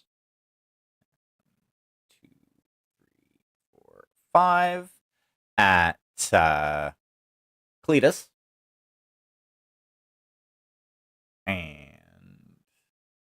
I need my dodge roll. That's 2d6s plus my mech piloting skill, right? that is correct. All right, just making sure. All right. There you go. That is definitely a miss. Oh, yeah. Hey, there we Um, go. And yeah, they can't fire the machine guns. 5, 6, 7, and they can't fire yet. Alrighty. 4 more mech signatures pop up on your screen. Well, all of your screens. And they are kind of close. Boop, boop, boop, boop. You see a king crab, a highlander, a hunchback, and a bushwhacker. Oh, I see you're taking full Oh. advantage of the fact that I provided those. Oh. I actually had to do some work with them because, like, normally what I'll do is I'll just write down like the structure and armor on a piece of paper and do it that way. But I had to like move the sheets that you did into an image file so that I could mark off the pips on my phone Got it. because it's easier that way, and I have a stylus. Yeah, that tracks.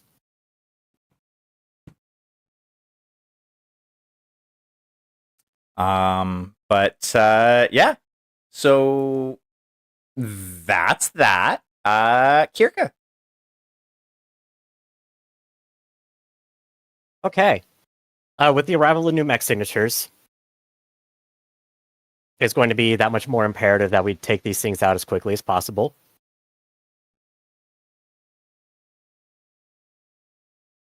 All forces regroup around these coordinates. We need to wipe out this forward. We need to wipe out these lighter mechs before we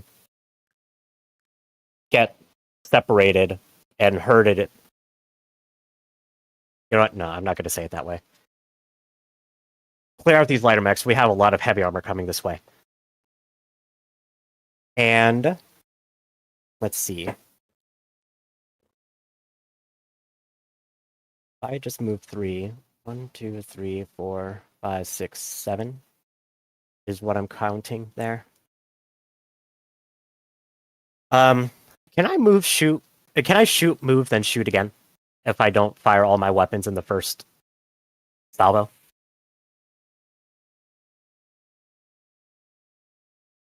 Like shoot some of your weapons, move, and then shoot the rest of your weapons at another target?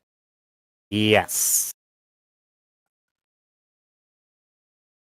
I don't see why not, but yeah, I'll be okay with that. Okay. In that case, I am going to take care of the Valkyrie, or at least take another pot shot at it before I move on. So I'm going to fire my ER small lasers at it. Okay. And then what's everything else going at the Phoenix Hawk? The medium pulse lasers and the large pulse lasers will be going after the Phoenix Hawk. Yep. Okay. So calculation, since is this still using my previous movement or no for purposes of calculating to hit ratio? Since I'm not planning on jumping this time, but I did jump last time. You would be using this turn's move, whatever you're planning on doing this turn. Got it. Okay. I am perfectly content with that. So that is going to be a plus 12.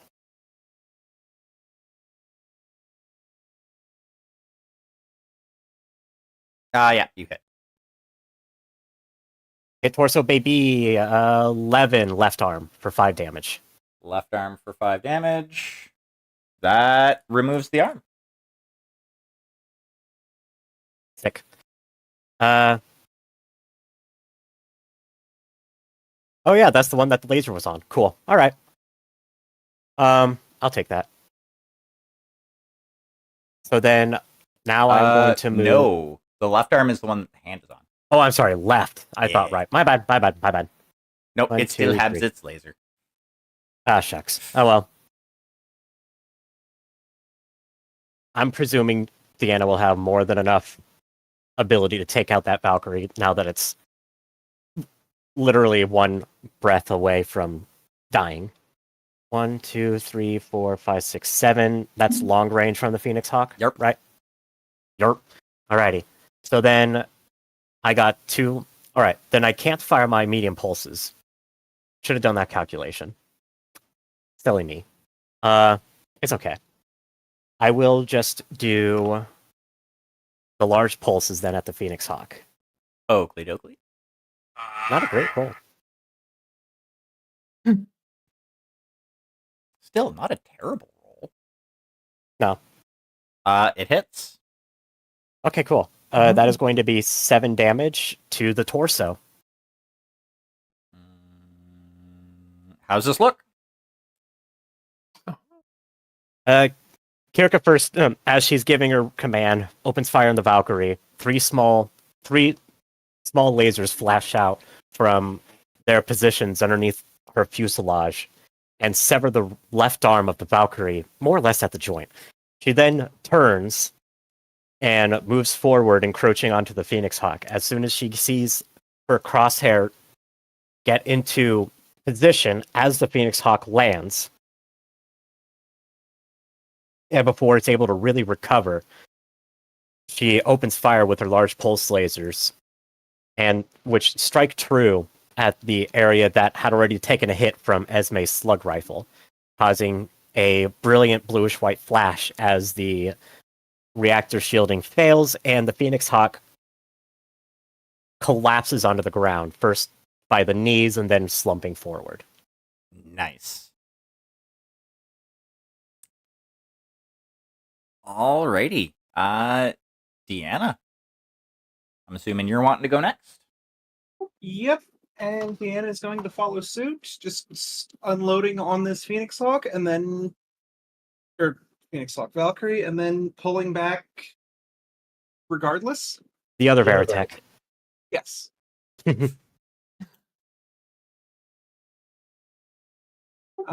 Speed 3 this time? Yes, It because it is- was -1 before, but yeah, it's speed 3. Effectively. Yeah, 2+ jump. Right. So PP's first. That. PPC's first then. And this is, oh god, this is point blank. Yep. That is a miss. We'll save the edge for the big boys and just move on to the LB10. That's fair. That's fine. And actually, I think with the other shit so far out, we're gonna add the two medium lasers to it too. Oakley dokley. So LBs. LB with a slug. That is a hit.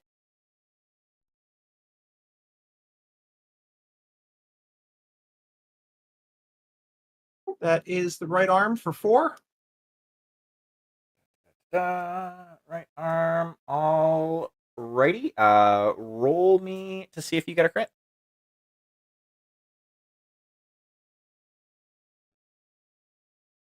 You do. Reference table. Roll me 1d6, please. That's a 2. Well, that was the right arm. And primary weapon / weapon group is destroyed. So you done blew up its medium laser. All right, now let's see if we can done blow up the rest of it.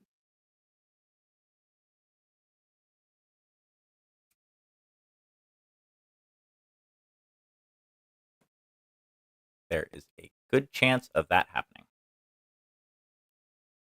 Yeah, because there's not a lot left of this poor thing, is there? No, there is not. And yep, you definitely hit. Right arm again. And how much? Is 5 more. Okay, yeah. How does that look? Because that transfers completely into the torso, and there's only one pip of structure left on the torso. So, Yeah, as Kirika takes an arm off and turns and gets out of there, Deanna puts herself between the two. Tries the same. She doesn't quite get the PPCs right because of it not going quite as quick now. But then is able to correct with both the autocannon and the lasers to take the other arm off and just wander into the engine shielding, causing it to immediately shut down and slump over. nice. Then, no, stupid thing. And then, yeah, she's gonna back off too. Alrighty. Cletus or Esme? Again. Cletus or Esme? Next narration.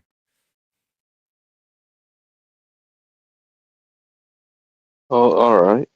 I'll go ahead and move here. Yeah. Thank you for circling that guy. He's very dark. He is very well hidden. And you are in long range. All right. Let me see if I You should have something pull that can hit in anything long off here. range. Yeah, just making sure I don't say the wrong thing. Yeah, no worries. I have my ER PPCs can hit long range, but they're -2. So Yep. I'm gonna try to fire one of those off at that guy with a 14. Speed difference?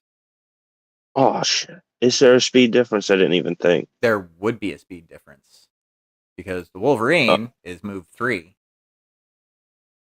Actually, All right. you would be Okay, so 2 down from that because they jumped. So that technically you would have gotten a 12. Because effectively Alright. they're movement 4 right now. So I big miss. It happens. And that's all I can do because I don't have anything else that can fire that far. Alrighty. Esme? Okay. I'm going to jump to here. Yep. And that puts you in long range. Yeah. And then I'll use my PPC and Gauss rifle. Oakley dokley. Which would you like to fire first? I'll do the Gauss first. Gauss away. So they're right now effectively movement 4, but you said you were jumping, so you're even movement at the moment. Okay, so that evened out. All right. Yeah. A 10, but it's long range. So 8, 16. That is a miss with the Gauss. Okay. And then the PPC. Another 16. That is unfortunately another miss with the Gauss. All right. Okay. And I'm assuming that's everything you've got. Yeah. Alrighty. Runa, Yes. you have opened your door. All right, You are- I'm going to roll stealth. I'm getting the fuck out of here. Alrighty. Alright, so Roll me 2d6 your plus- stealth. All right, 2d6 plus 5. Come on, baby.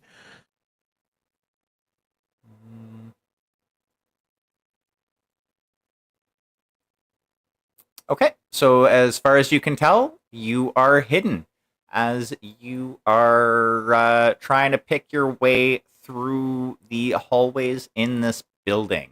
So are you specifically looking for like a way out, or are you looking for anything else specifically? Well, I'm here anyway. I'm gonna try and find another office with a computer or something. It's Oh, one of my compulsions, so I gotta that is snoop.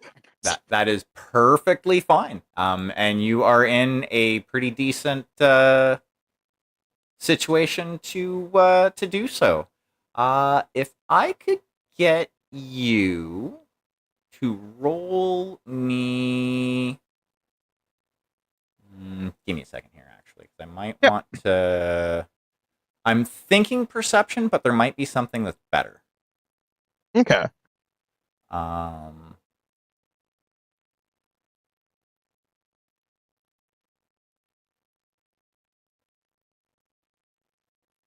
okay, so if you have investigation, that will probably do? net you a better result, but I will Okay. accept either investigation or perception. Perception does give me a 5, so I'll take that. Come on, baby. 13. Why can I not roll above 13 tonight? This is rough. Okay.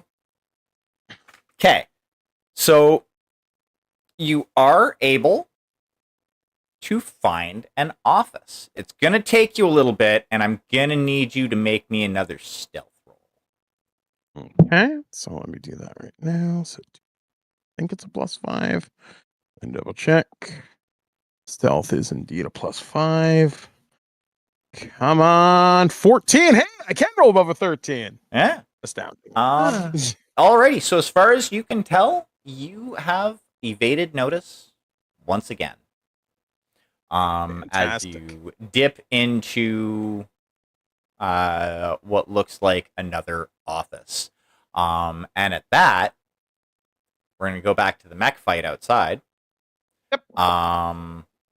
Wolverine this time is not going to jump. They're just going to kind of walk forward.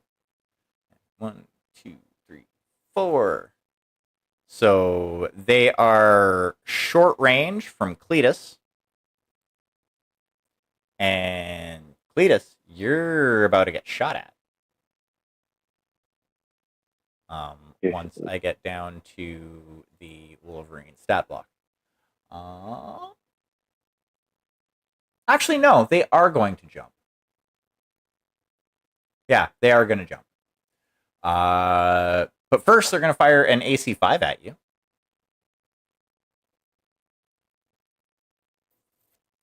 There's my retort.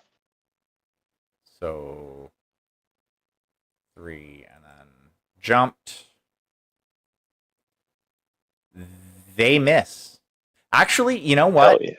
They're going to re-roll that. The whole thing. All right.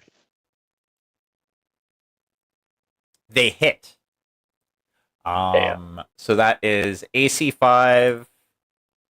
That's going to be 2 damage going to the right arm.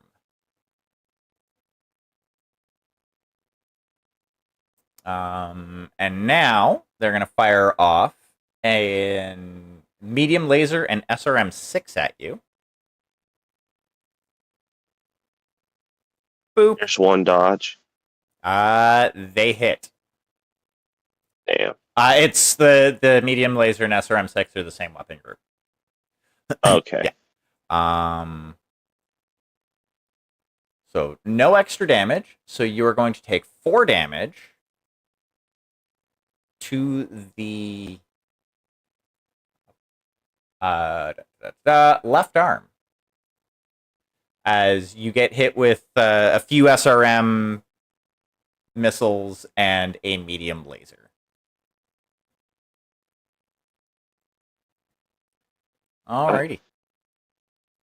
So, boop. Highlander, I do believe, is 2 speed.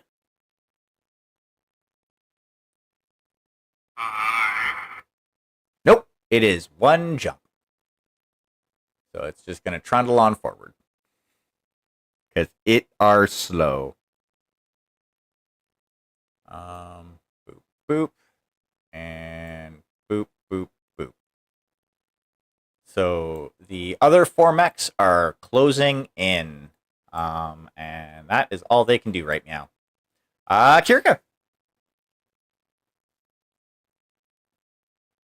We are. I am going to move. Let's see. We're going to move up. 1, 2, 3. I can see it. Thank you.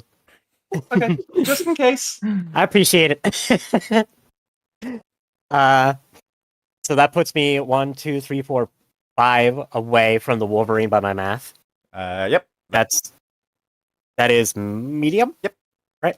Okay. I'll have jumped for that, as she is going to fire with her large and medium pulse lasers directly at this little fella. Oakley. And they jumped as well. Yep. Alrighty. So that is going to be a plus 14 for the large pulse lasers. Yeah, that's a hit. 7 damage to the. I lost track of what the 4 is. I am a Right arm. silly goose. Right arm. 7 damage to the right arm of that Wolverine. Oof. Roll 2d6 for me. Critical. Oof. All righty. In that case, and that's an arm critical. Uh-huh. A 1d6, please. 4. 4. So it's going to be primary weapon / weapon group.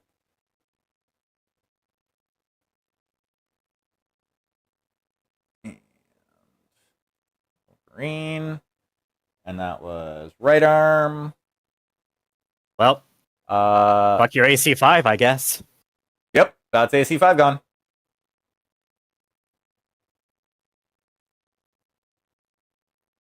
I mean, it Alrighty. didn't do much damage anyway. Well, you know, every little bit helps. It does. All right, so now medium pulses. Oakley dokley. Whack.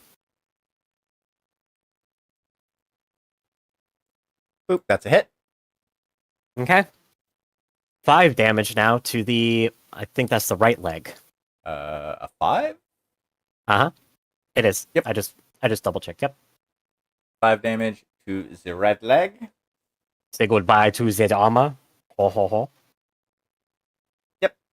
Armor is decimated on that leg. Mm-hmm.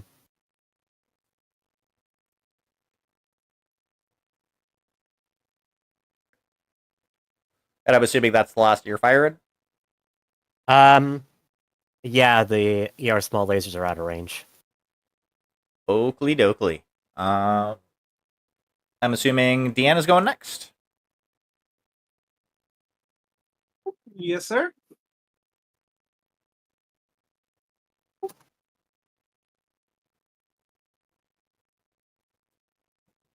Seven. Yep, long range. Long range, so that is going to be just the LB so that this thing has a chance to cool down, and realistically, it's just a pot shot, because you said it's what, move 4? Currently, yes. Okay, so 6 base, -1 because spicy, -2 because speed and spicy. Yeah, this is just a pot shot. Oof. A pot shot that almost hit. That was, How almost is almost? you were off by 1. You rolled an 11, they rolled a 12. Fuck it, we'll take the reroll. Just the 2. Yeah, that's fair. You hit.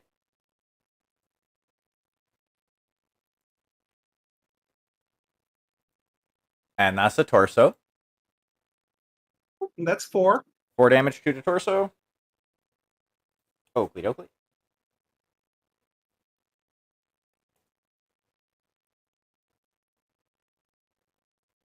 Alrighty. Cletus or Esme? I'll go.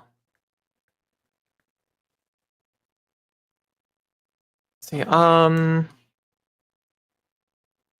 gonna jump Okie dokie. into. Actually, hold on. I gotta look at one thing. Oh. Just. I gotta double check.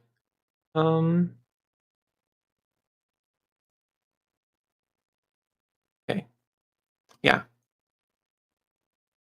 I will jump here. Mhm. Then gonna use my my Gauss and my 2 medium pulse lasers. Start with the both of them went 2 medium pulse lasers, so I'll start with those. Okay. So medium pulses first. Yeah. And okay, so that okay.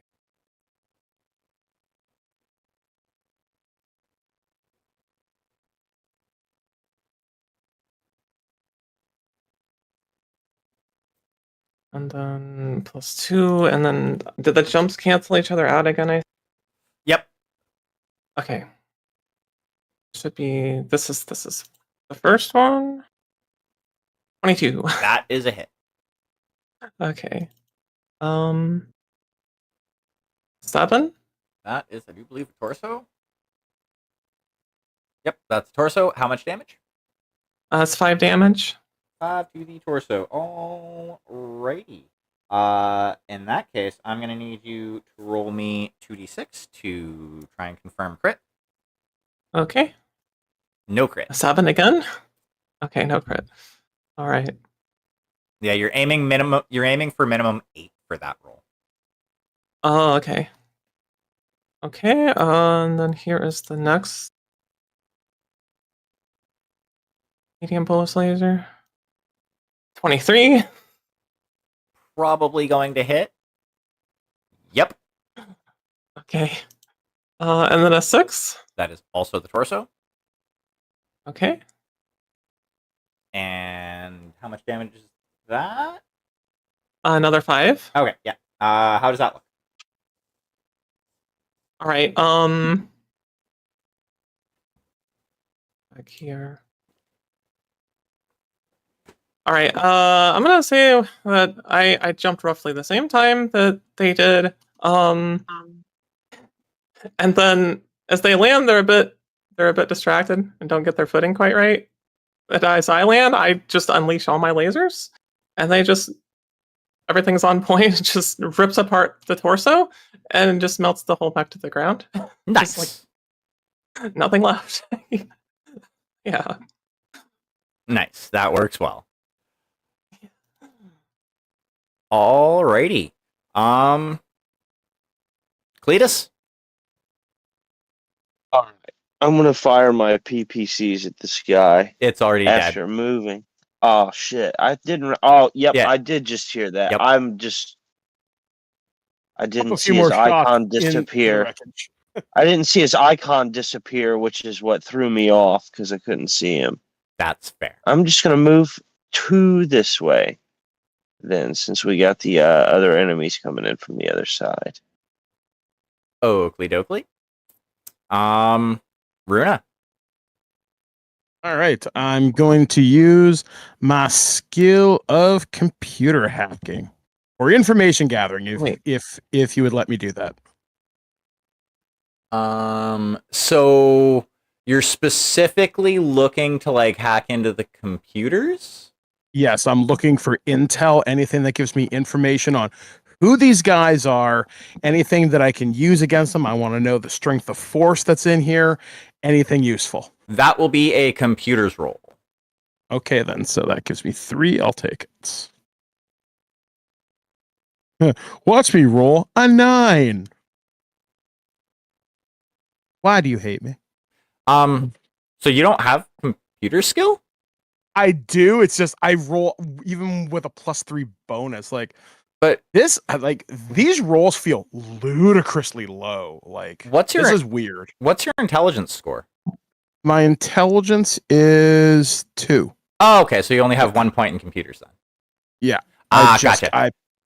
I picked it up recently. Yep, no worries. I was just confused because that's a really low number. I was just trying to make sure the calculation was done right. Yeah, you aren't able to find really anything. What you do find, okay, so you are able to find some stuff, but it looks like really it's only surface level, invoices and stuff like that. Okay. Turns out that it looks like the warehouse that you're in is a chemical storage facility. And you see a bunch of chemical names and stuff like that, and on one of the spreadsheets that you're able to find, it mentions that it's the precursor for a missile propellant type deal. Okay, so that's a little bit of information. So this might be linked to some kind of munitions factory. Okay, well that is good to know then. Okay, well I guess if I can't find anything else, I guess it's time to start moving on and trying to get out of here again. Actually, in this room, are there any other air vents or any other alternate ways out? Or am I in kind of an internal room? You are definitely in an internal room. Okay. But you have done your personal scale thing at for this narration. It is now time for the mechs to move. Boop, boop, boop, boop, and boop, boop, and boop. Kirka. There are 4 mechs bearing down on the 4 of you. Okay. That is a lot of AC-20s and Gauss rifles there. All right, so I knew the moment gave you all those that something like this was going to be right down the pipeline, because I would do the exact same thing. So first things first, I am going to direct everyone to engage in a flanking maneuver as much as possible to avoid getting into direct, especially short range engagements with these mechs. Because getting into short range with these is going to be death. Mm-hmm. And I presume everyone knows better, but at the same time, I can't assume things at this point. So anyway, I'm going to move up. Let me see. 1, 2, 4, 5, 6, 7, 8, 9, 10 is out of range, correct? Yes, that is correct. Okay. I'm actually going to burn a plot point then. 1, 2, 3, 4, 5, 6. Much better. I'm going to stay on the ground for this turn. 6 is medium range of the bushwhackers, so I'm going to open fire on that with my large pulse lasers and medium pulse lasers. Oakley dokley. Large pulse lasers first. I know we're the same movement speed, so I am at a +3, so that's going to be a +14. With the large pulse lasers, pew pew pew. And that is a miss. I'm gonna burn my second edge to reroll that one, and hopefully this goes well. Oh, yeah, I would say so. Yep, that's a hit. Okay, 7 damage to the torso.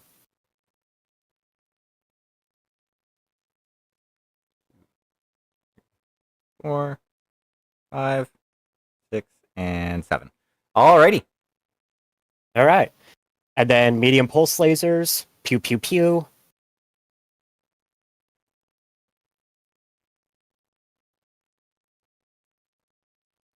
That is a hit. I'll take it. Oh. I'll fucking take it. That is the head. I have Do it. only... What? Yeah, Oh. I've only used one plot point. I will use the second plot point to head cap the bushwhacker. Alrighty. Also, you got a bot. I already dealt with it. Okay. Oh.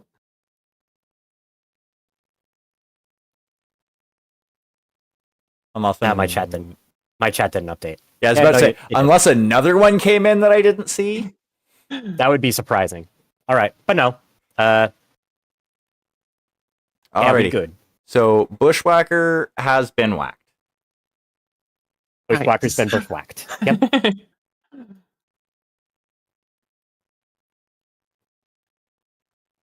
Which, amusingly enough, is kind of the least of the threat that's coming at you all in some ways. In some ways, in others, it has the longest range projection. So I'm okay with it, tactically speaking.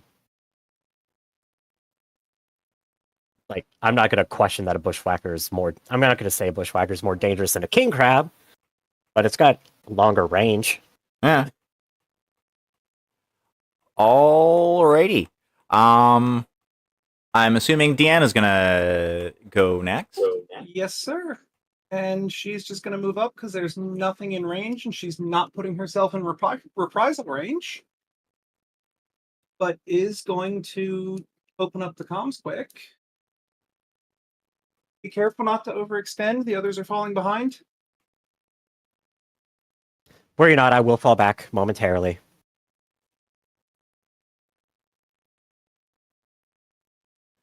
Alrighty. And that's it for her. Cletus or Esme? I'll go. All right, go ahead. So, all right. Well, I'm just gonna move too because that's really all I can do. So you can go ahead. All right. And I am also going to do the same. Here. All right. And that's that. Alrighty. Runa. You are in a building. I'm doing insulin right now, so I'll be about 5 minutes. So I'll be right back. Alrighty. Sorry. Yep, no worries. Do what you gotta do. So Runa is busy at the moment trying to escape. It's a dull moment. And boop. Boop. And boop. Boop. As the 3 mechs that are still arrayed against you kind of move back into formation. Kirka, it is your narration. Okay. I am going to do the same. And maneuver...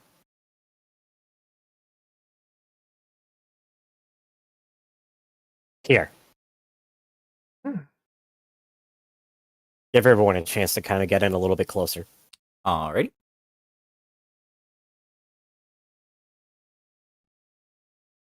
And who would like to go next? Is likewise just forming. Not here. Stupid game. Thank you. And waiting. Okay. Cletus Esme?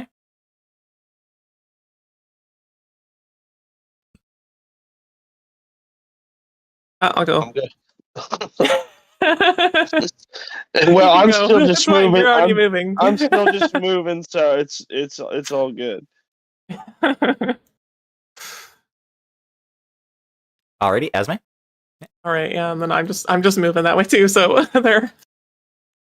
Alrighty. So the 3 mechs arrayed against you, boop, boop, are going to kind of move in that sort of a motion. And we're going to come back to Kirka.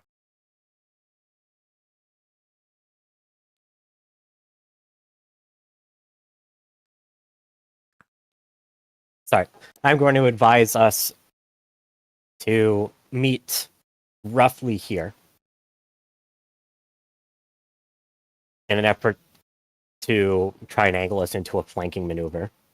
And I am going to 1, 2, 3 to that end. Alrighty. And who would like to go next?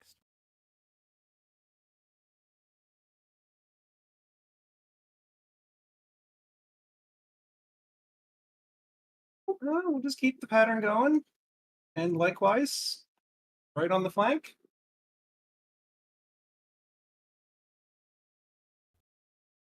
Okay, same. I'll just move up to there.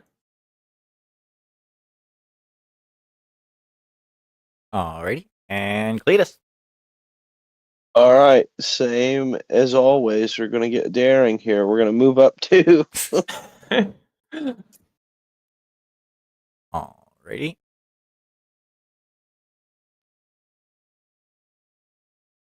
Gonna kind of move like that. Basically, you can see that all 3 of them are basically kind of just keeping in formation as best as possible. So we'll go back up to the top. I know this has been a lot of moving, but Yep, we're playing multi-dimensional chess right now. Yeah, yeah. Yeah, but they just done fucked up.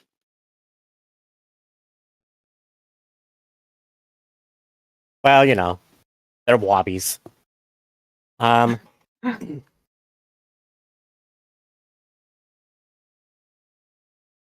Seeing guess the I was close formation. enough to attack.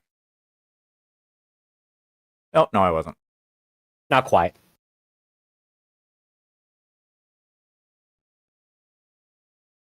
But yes, seeing the First- formation. Yep. First, seeing the formation. First target identified. Use long-range weapons to take out the Highlander first.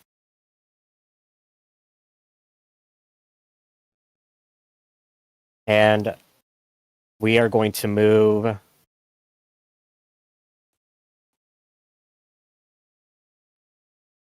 1, 2, 3 in a jump.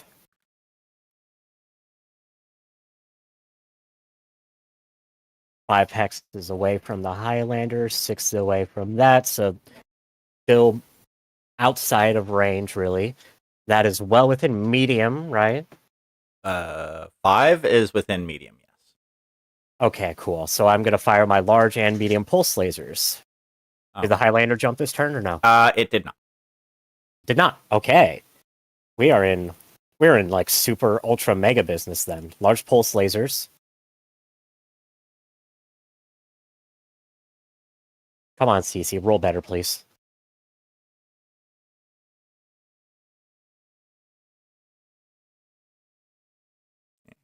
Boop.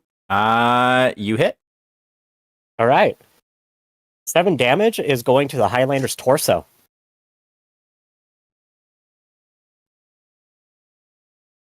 Boop, boop, boop, boop, boop, boop, boop. Okay. And then the medium pulse lasers are going off next. Ew. Who gave me their bad luck? Me. Sorry. God damn it. Highlander hasn't spent their edge yet. They are going to reroll. There we go. That's going to be a miss. Okay, fair enough.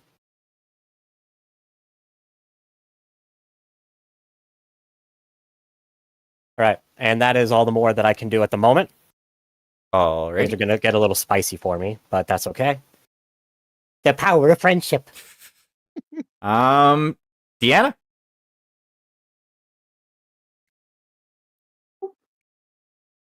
Copy that. And 6. That brings both the PPC and the autocannon into play. You said speed on the Highlander's 1? Yep. Him slow boy.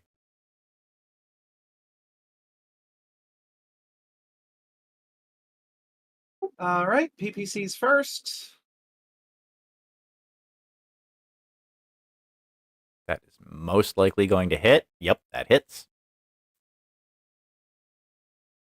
That's 10 to the left arm. 2, 3, 4, 5, 6, 7, 8, 9, 10. Yep, you do a number on the arm.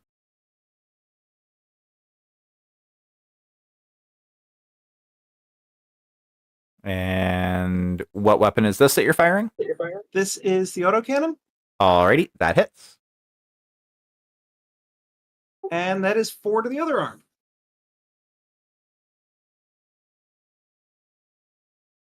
Okay. Now is not the time to be splashing, but we are at least fast enough to back off and keep hitting them.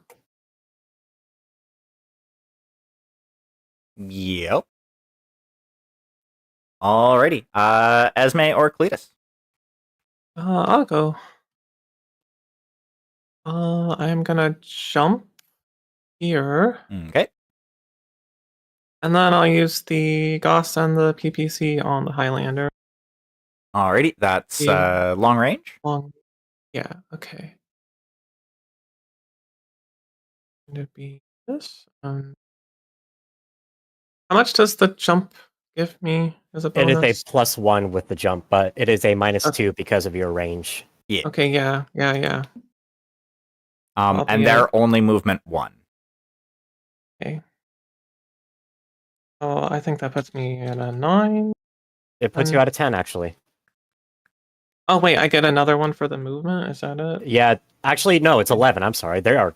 Oh, I didn't even include that in my calculation. Silly me. It's a movement 1. Your movement 3. Okay. Yeah. Oh, okay. I see. Damn, I forgot about that. Silly me. All right. well. So this one's the Goss. Okay, it hits. All right. That's 2. Ooh, nice. So first, how much damage? That's 5, right? 5 damage. Yeah. 4, 5. Roll me 2d6. Okay. Because that is potentially a through armor critical. It is not a critical. 6. Okay. All right. Next the PPC. Mm-hmm.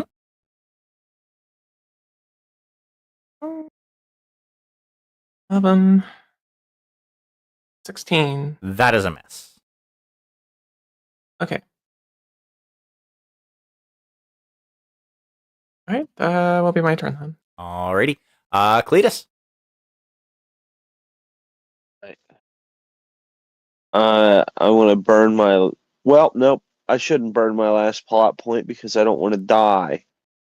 So I'm going to move up 2 more, and then I should be within long range, right, for a PPC. Mm-hmm. 6, 7. All right, Yep. and then I want to fire off my PPC at this guy here in the front of the formation. What's its speed? 1. Oh, so I'm faster than him. Yep. All right. So, but I'm at long range, correct? So that would be a -2. So here we go. Bam. I miss. I There's. guess.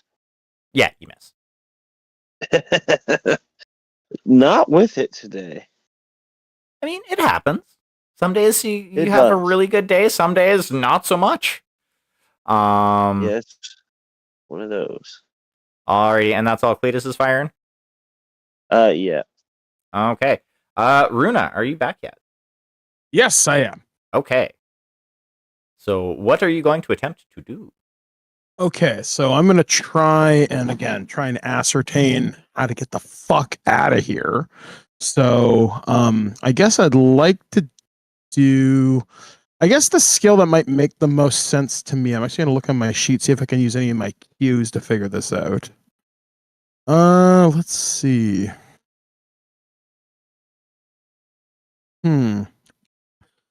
I'll do what I have to survive. So now I'm going to go back in the stealth mode here and try and sneak the fuck out of here. If I can apply that. Yeah. You can definitely do that. Give me a stealth roll, monsieur. All right, 2d6 plus 5. Come on, 12. It's getting better. Alrighty. You manage to make your way to the front, like to a door. It is a heavy steel door, actually. And as you, you get to the door. As far as you can kind of tell, this is probably your door to the outside world. But before we get to that, we have some moving mechs. Alright. So that mech is just going to go south one. That mech is going to go south one. So the Highlander is jumping. Okay. And that one's going to go south two. So we're going to start with the Highlander. They are going to fire first, and they're going to be aiming at Kirka. And 1, 2, 3, 4. That puts them in medium range for everything. Ouch time. Righty. So shot the first is going to be from the Gauss. Did you jump? I did. Okay. So it's only going to be a -3. And boop. That is going to be a miss. Now for the LRM 20.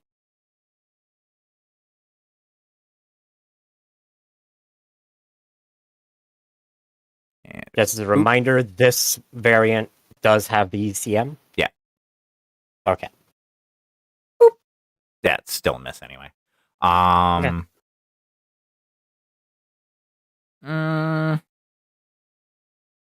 They're not gonna bother with the lasers. The king crab, 1, 2, 3, 4, is short range. Yeah.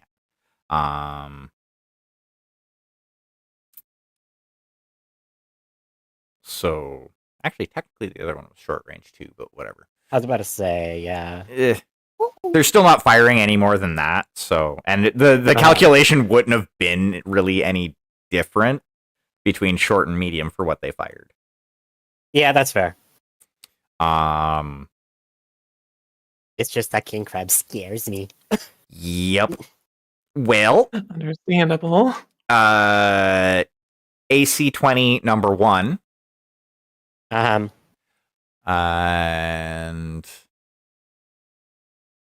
boop. You did jump, so that's -3. And boop. That is a miss. It was fairly close to being a hit.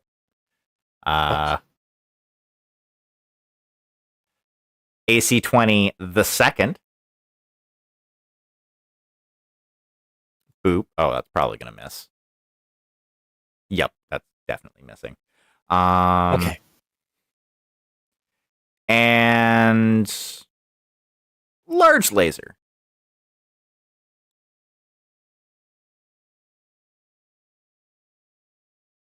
And a boop. And a boop. That is also a miss. Okay. Really, the main thing that's been saving you is the fact that you are faster. I will absolutely take it. there's a reason I am not up. There's a reason that I think I've decided against upgrading. 3, 4. Now the Hunchback is going to get in on this. They're going to start with their AC 20. And boop. They only have a -2. Mm-hmm. because they're faster. Yeah. And that's a hit. Yep. Had to end at some point. That's going to be a torso hit for Okay. 7. Uh-huh. And yeah, so we're still short range. Next is going to be 2 medium lasers. And boop. Oh, it's probably going to miss. Yep, that definitely missed. Oh, there's the boxcars. Oh, yeah. Yeah. Oh. And then their emotional support small laser. Naturally. And boop. And a boop. That's going to hit Okay. for What am I taking? 1 whole damage Uh-huh. to the right arm. Rippling. Oh, I know, right? Uh-huh. So that is the 3 of them. You now have a chance to retaliate. And retaliate I shall. Let's see. I need to maximize my range here, because they are in short right now. Yep. I think between the two, I'm gonna gamble the hunchback rather than the others. So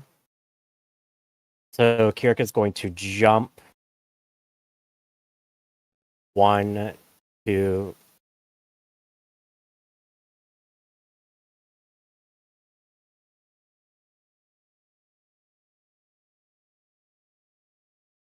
Actually,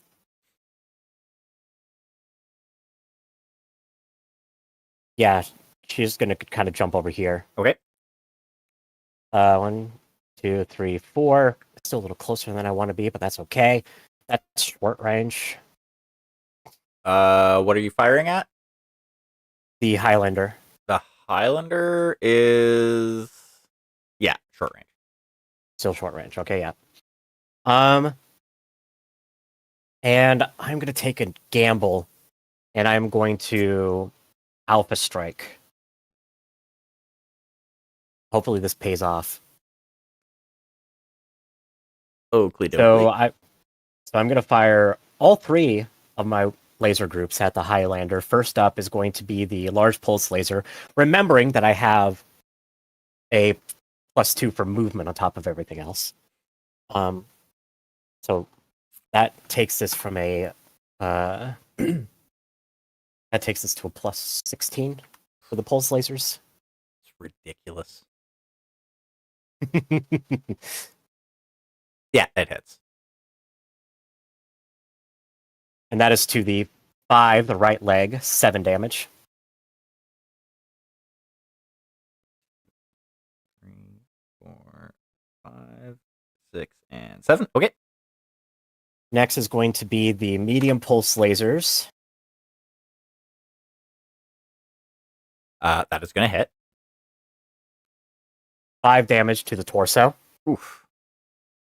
1, 3, 4, 5. Okay. Roll for critical. Critical?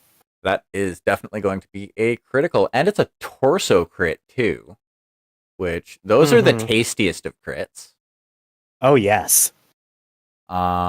So please roll me 1d6. One. That is a 1. Ammo explosion, mech destroyed. You did not. Oh, yep. Okay, they do have case though. I was about to say, I think the 732 had case. So Yeah. Which means 2 case. Engine crit is basically or hold on. Yeah, it turns into an engine crit. okay, I'm happy with that. I'm still happy with that. Although that pretty much cripples it, Mm-hmm. considering it only has a heat dissipation of 3. Yeah. Weirdly enough, And now it weirdly has a enough, Star League mech, of he one. thinks. Alrighty, and you have one more weapon group to fire? I do. I do. 3 ER small lasers coming its way. They hit. That is 5 more damage to the torso. Dude. Okay, roll to see if you crit. You don't No crit this time. Not this time. And I'm gonna say it was the SRM ammo that exploded. Yeah, that tracks.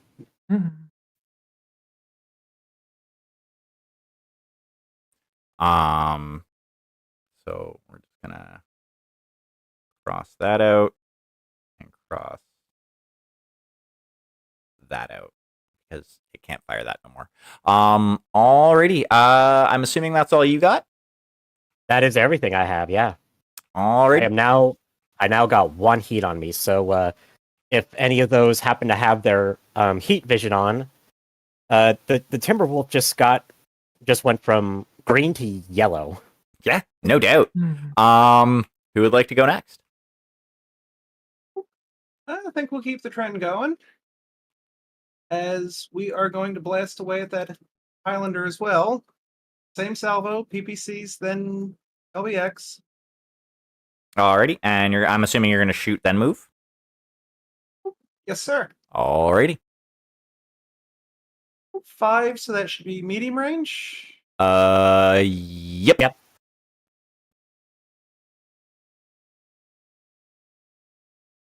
And +2 for speed, PPCs. That's gonna hit. God, why can't I do that on a fucking hit location?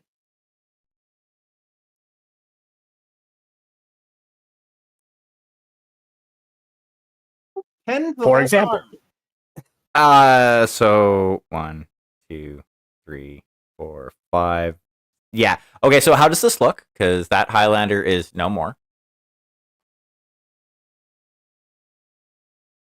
Yeah, as the two start their flanking motion, the pair of machines just light this thing up, and somewhere along the line, in the withering fire of like all the PPCs or all the lasers the Timberwolf has to offer, and the guns on the Marauder, somewhere along the lines, it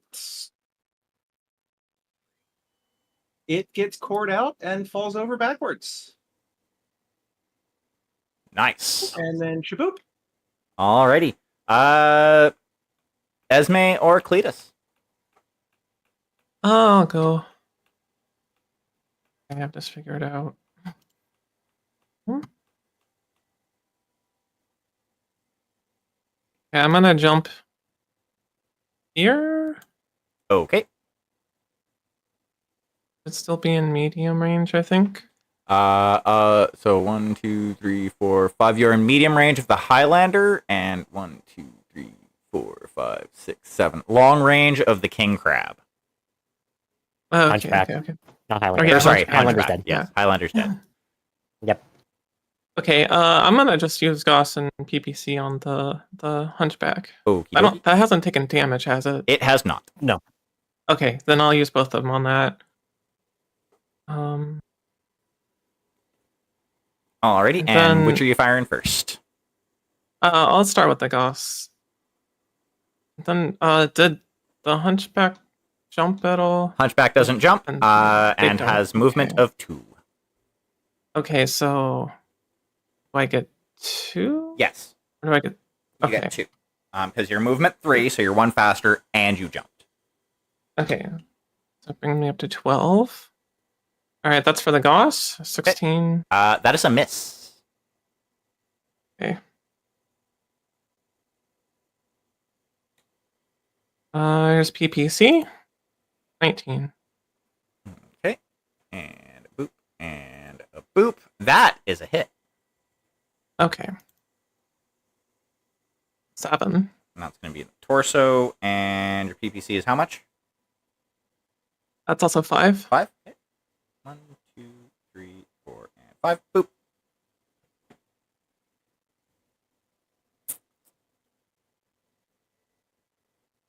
Alrighty, and I'm assuming that's everything you got.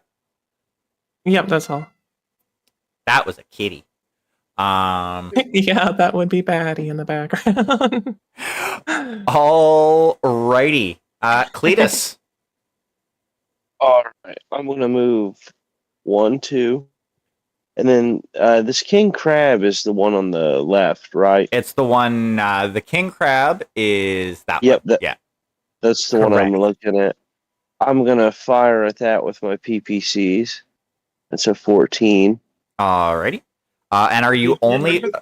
So, are you going to aim anything at the hunchback, or are you aiming everything you're firing at the king crab?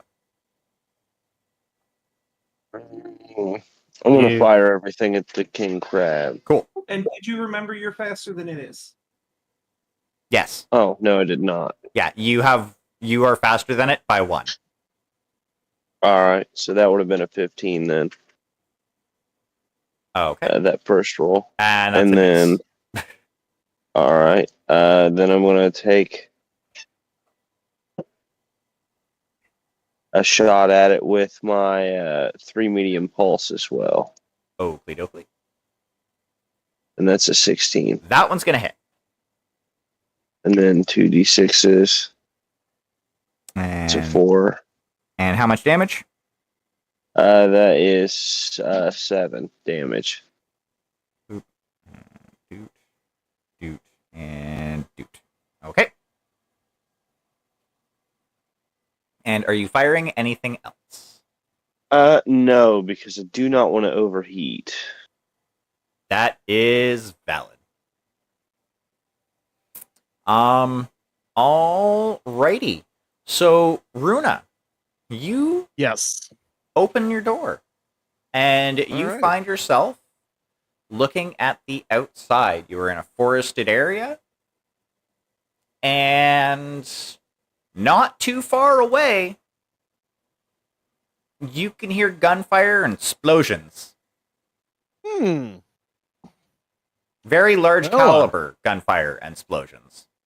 All right. Well, I guess I'm going to start making my way towards the explosions and trying to keep a safe distance as best I can. So I guess if you would allow me, just for situational awareness, if you'd allow me to roll my perception to try and figure this shit out, or streetwise for avoiding danger, if that might play into this. Like, I know going towards explosions is counterintuitive towards that. Like, are you just trying to figure out like what's going on, or Yeah, basically who's engaging who, how many forces I'm thinking are out there. Well, without visual confirmation, you can't like know who's engaging who. However, like you can assume that you can tell that there's mech combat happening.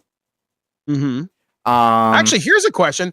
Do any of the people that I'm with in our star, do any of their weapons have a unique sound to them? Like maybe someone's AC just has a weird hum to it or something like that. Sort of No. like how, because They're pretty standard clan weaponry. yeah, okay, so all right, yeah, just because I know with my experience with like certain firearms in real life, not all guns feel the same despite being manufactured. Every weapon has a personality to it, so that's what I was hoping to do. Well, shit. like unless Um, unless clan weaponry sounds different than inner sphere weaponry.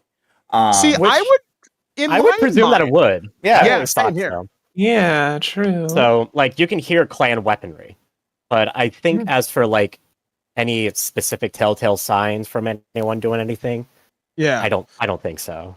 All right. Yeah, I'm gonna head towards the sound of the clan weaponry and trying to keep myself out of harm's way as best I can, but breaking into a full sprint and getting the fuck out of Dodge. Alrighty, you kind of start running towards because like you were in this building here, the big building. Give me a yeah. So I'm basically picturing that you're running like towards this way. Let's remove Yeah. Snap. I don't need that on. So yeah, you're like running this way type deal. It's gonna take you probably a turn or two to get to the next building because it is a ways away. Okay. Considering like it's a medium/light mechs, like it would take a light mech 2 turns to get between the 2 buildings. in Okay. like combat terms. So it's gonna take a minute for you to get to the where combat will be visible. But you Okay. can definitely hear it off in the distance. Fantastic. You- Although I do have to go. I do have to work tomorrow, so I do have to jet. Yep.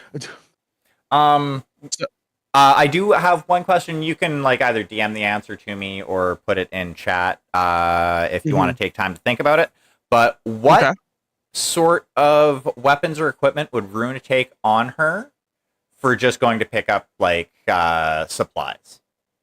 Probably my stun stick and probably my overcharged personal pistol, but I wouldn't bring my collapsible sniper rifle. It makes no sense if I'm going on like a milk run, so to speak. Alrighty.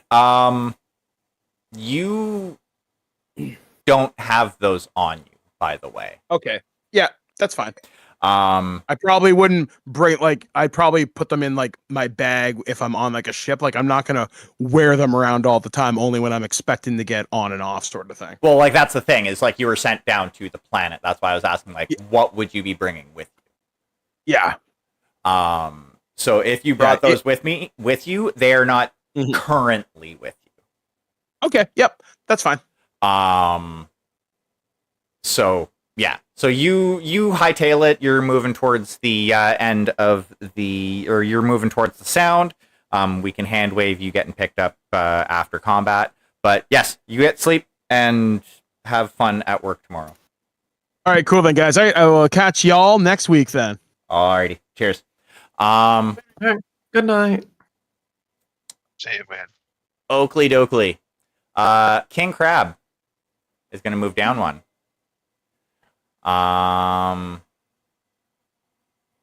Hunchback. 1, 2 is gonna move 2. King Crab is gonna fire first. And they are having a hard time hitting that there Timberwolf. So they're gonna change targets. And Cletus. The cat's too mad. You're gonna take some AC 20 shots. What is this thing faster than me? It is not. Well, it's shooting at you, so you don't have to worry about that. Okay. But yeah, so you are going to need to make a Dodge. a defensive roll. It is going to hit with its first AC 20 shot. All right. And that is going to be do 7 damage to the right leg. As a very large caliber round pokes through your armor. And AC 20 the second. Pew pew.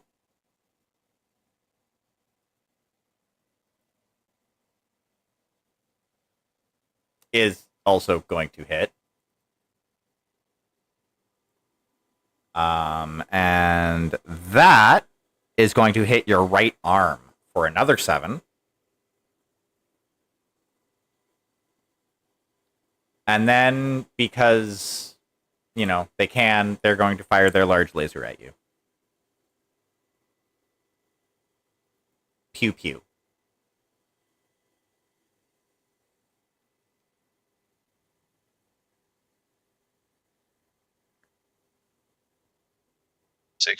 That is also going to hit.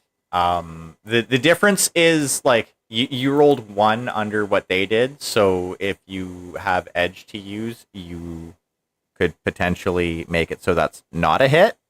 But otherwise, Yeah, let's do that, because if I take another shot to the right arm, I will officially be taking structural damage. Oakley dokley. So are you forcing me to reroll? Are you rerolling?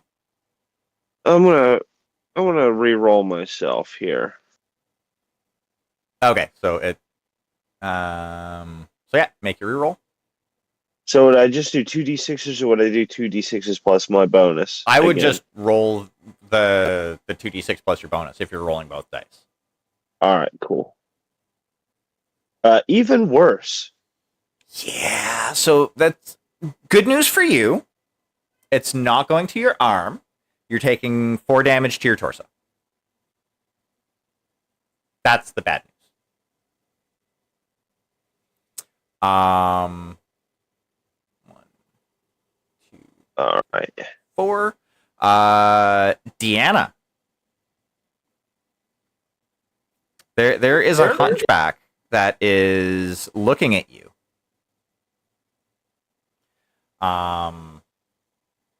It is going to fire its AC-20 at you.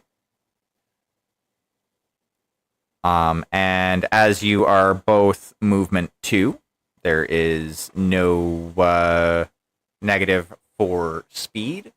So, pew. It is going to miss with that one. It is then going to fire 2 medium lasers at you. Pew. That's going to hit. And that's going to be 4 damage to the left arm. And then... Sorry? Okay. And then emotional support small laser is going to hit. Oof.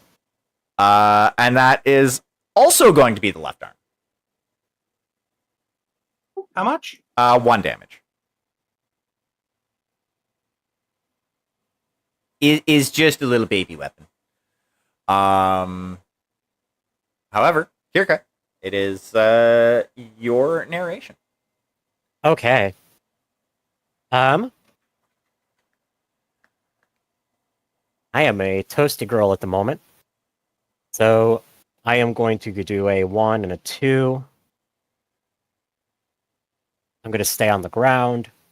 And I am going to lay into the hunchback with my pulse lasers. Because that should help me cool off. Yeah, 1, 2, 3, 4, 5, 6. Yep. All right. That'll put me back at heat neutral after this turn. Wonderful. And we are in short range for everything. So that's going to be a plus 15. Actually, no, it's a 14 because I'm movement 2 right now. And yeah, that's a hit. All right, 7 damage to the left arm. Oof.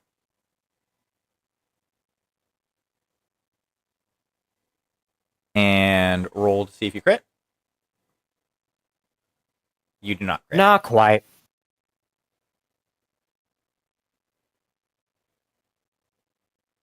All right.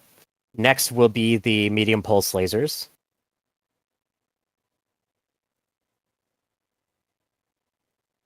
That's a hit. Alrighty, 5 more damage to the left leg. 5 more, you said? Correct, 5 damage. Okay. And that will conclude this turn. Alrighty. I'm assuming Deanna is going next. We shall. And honestly, with where she's at, she's just gonna lay into the hunchback. That's fair. Because that should be short range. And we'll do the same 2 as always. More range. Yep. So witches first. PPC's first. PPC hits.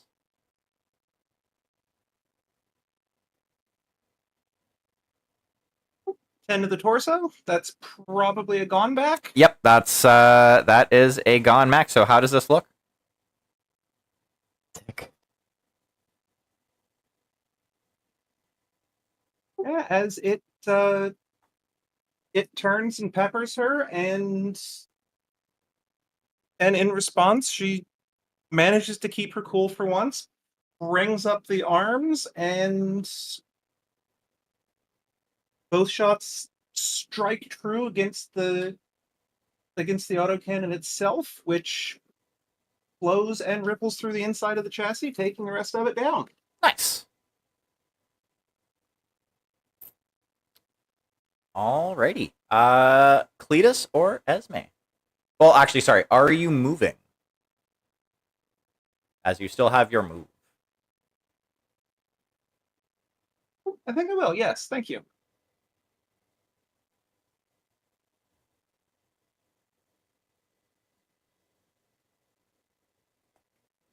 I'll go if Yeah. that's all. Yeah, you can. Okay. You can do your narration while Deanna's figuring out where she's moving.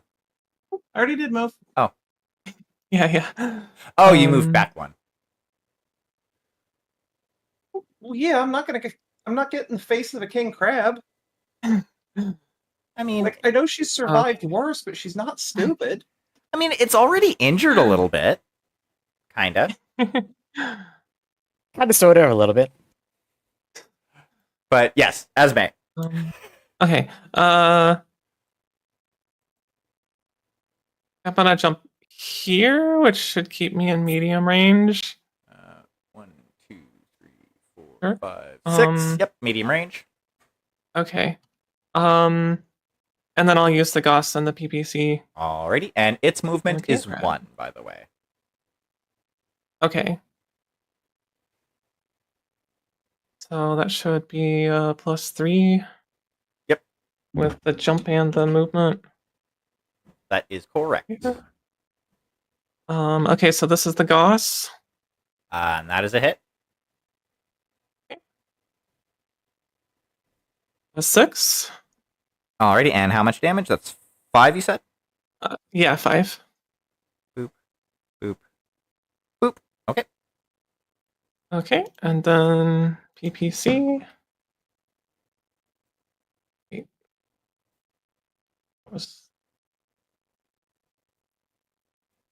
Why, okay. There. Okay. An 18. That's gonna hit. Okay. And that is a 9. That is the left leg, and that's 5 again. Mhm. Doot, doot, and doot. Okay. All right. That's my move. Alrighty. That leaves Cletus. All right, this time we're gonna go do something a little different here. I'm gonna shoot this thing with my short range missiles. I have SRM6s. Yep. So I'm gonna do that. So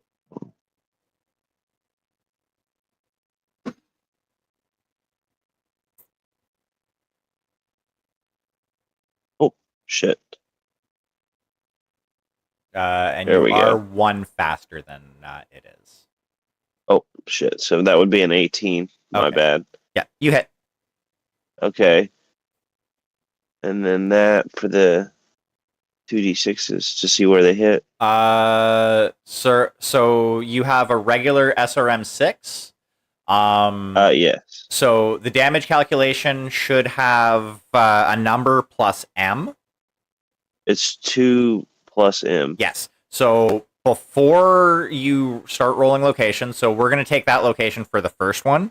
Okay. But you need to roll 1d6 for each M in the damage profile. So you just have 1, so roll me 1d6. And you want Okay. a 1, a 2, or a 3. You got a 1. There's a 1. Okay. So you're gonna get 1 extra damage. The number is 2 plus M. Yes. Okay, so that's 2 damage to the torso. Okay. So, boop. And now roll me another 2d6 for another hit location. All right. And that's 1 more damage to the torso. All right. And then I think I'm gonna fire off my ERPPCs again. That tracks. There's 17. Oh, 18. Sorry, I keep forgetting the plus for my speed. That's a miss. All right. And then I'm going to fire off my medium pulse here. Okie dokie. Make sure you add in the speed difference, otherwise it's not going to count. There we go. And that's a miss. All right. And that's it. All righty. So King Crab is going to, yeah, and just gonna kind of keep stepping forward, and AC 20 the first, boop, at Euclidus, by the way. That is a miss for that one. AC 20 the second. Oh, that's probably going to miss too. Yep, that's a miss. And large laser. That's a hit. So you're going to take 4 damage to the left arm. 4 damage, you said? Yes, 4 damage to the left arm. You know what? They're gonna run a little spicy because they're kind of feeling threatened. So they're gonna fire off their LRM-15 at you two. A boop.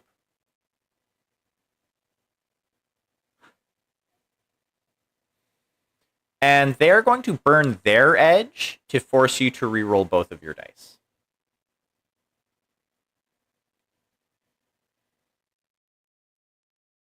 With the bonus still correct. Yep.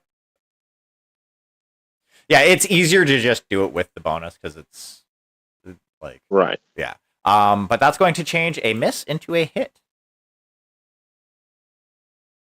Dang. And so they're going to roll 1d6 to see if there's any extra damage. There is. So first damage group of 2 damage is going to go to the right arm. All right, I've started taking structural damage. Okay, and no crit on that. Now for the 3 damage is going to go to the left arm. Because I apparently started taking structural damage. apparently they're being very splashy, and also no crit. And you said it was 3 to the left arm? That is correct. Yes. Okay. Yeah, it was 2 to the right, 3 to the left. All right.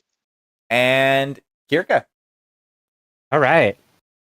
Now that I am all heat neutral again, time to cause some trouble. 3 hexes away from the king crab. I did not jump. I am going to alpha strike. Yep. And Alright. technically they're effective movement 0 at the moment because of heat. But they're not technically immobile.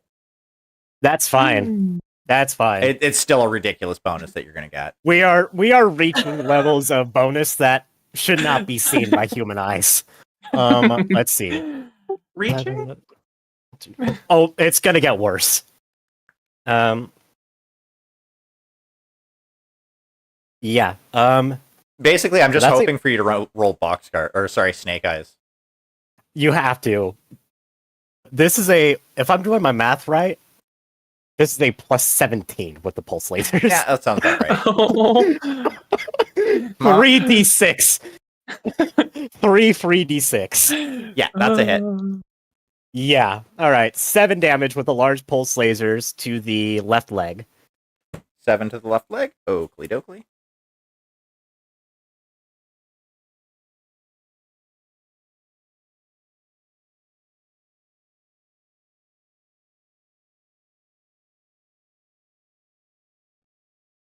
And then I'm assuming you're going to fire something else. Medium pulse lasers. Yep, that's going to hit. That is also to the left leg. For how much? 5 this time. Okay. Sure. Roll for crit. Okay. No No crit. And then for a measly plus 15, ER small lasers. They hit. All right, 5 more damage to the head. I have I got one last plot point. Are you spending it? Yes, I am. That's a dead king crab. Alrighty. Yep. Yes. 2 headshots in one session. Damn, girl. It's amazing. Welcome back to Destiny. Alrighty. You managed to take out 2 lances of presumably Word of Blake Max. Okay. Yeah. You manage to collect Runa as she is running away from the facility and make your way back to where you have the forward operating base. Now, I'm assuming you are. Well, actually, are you poking around here before you go, potentially looking for the lost vehicle? Or are you just like piecing out? Yeah, I want to look for the lost vehicle as well as for the other personnel. Because Rennie didn't come down here by herself. Let's say there were 4, like 2 technicians, 2 laborers. Alrighty. Uh, You are only able to find 1 technician and 1 laborer. okay. They'll be debriefed back at the fob. Yeah. And then, did any of the Mechwarriors survive? Well, guaranteed 2 of them are dead. Yeah, 2 of them are very dead. Yeah.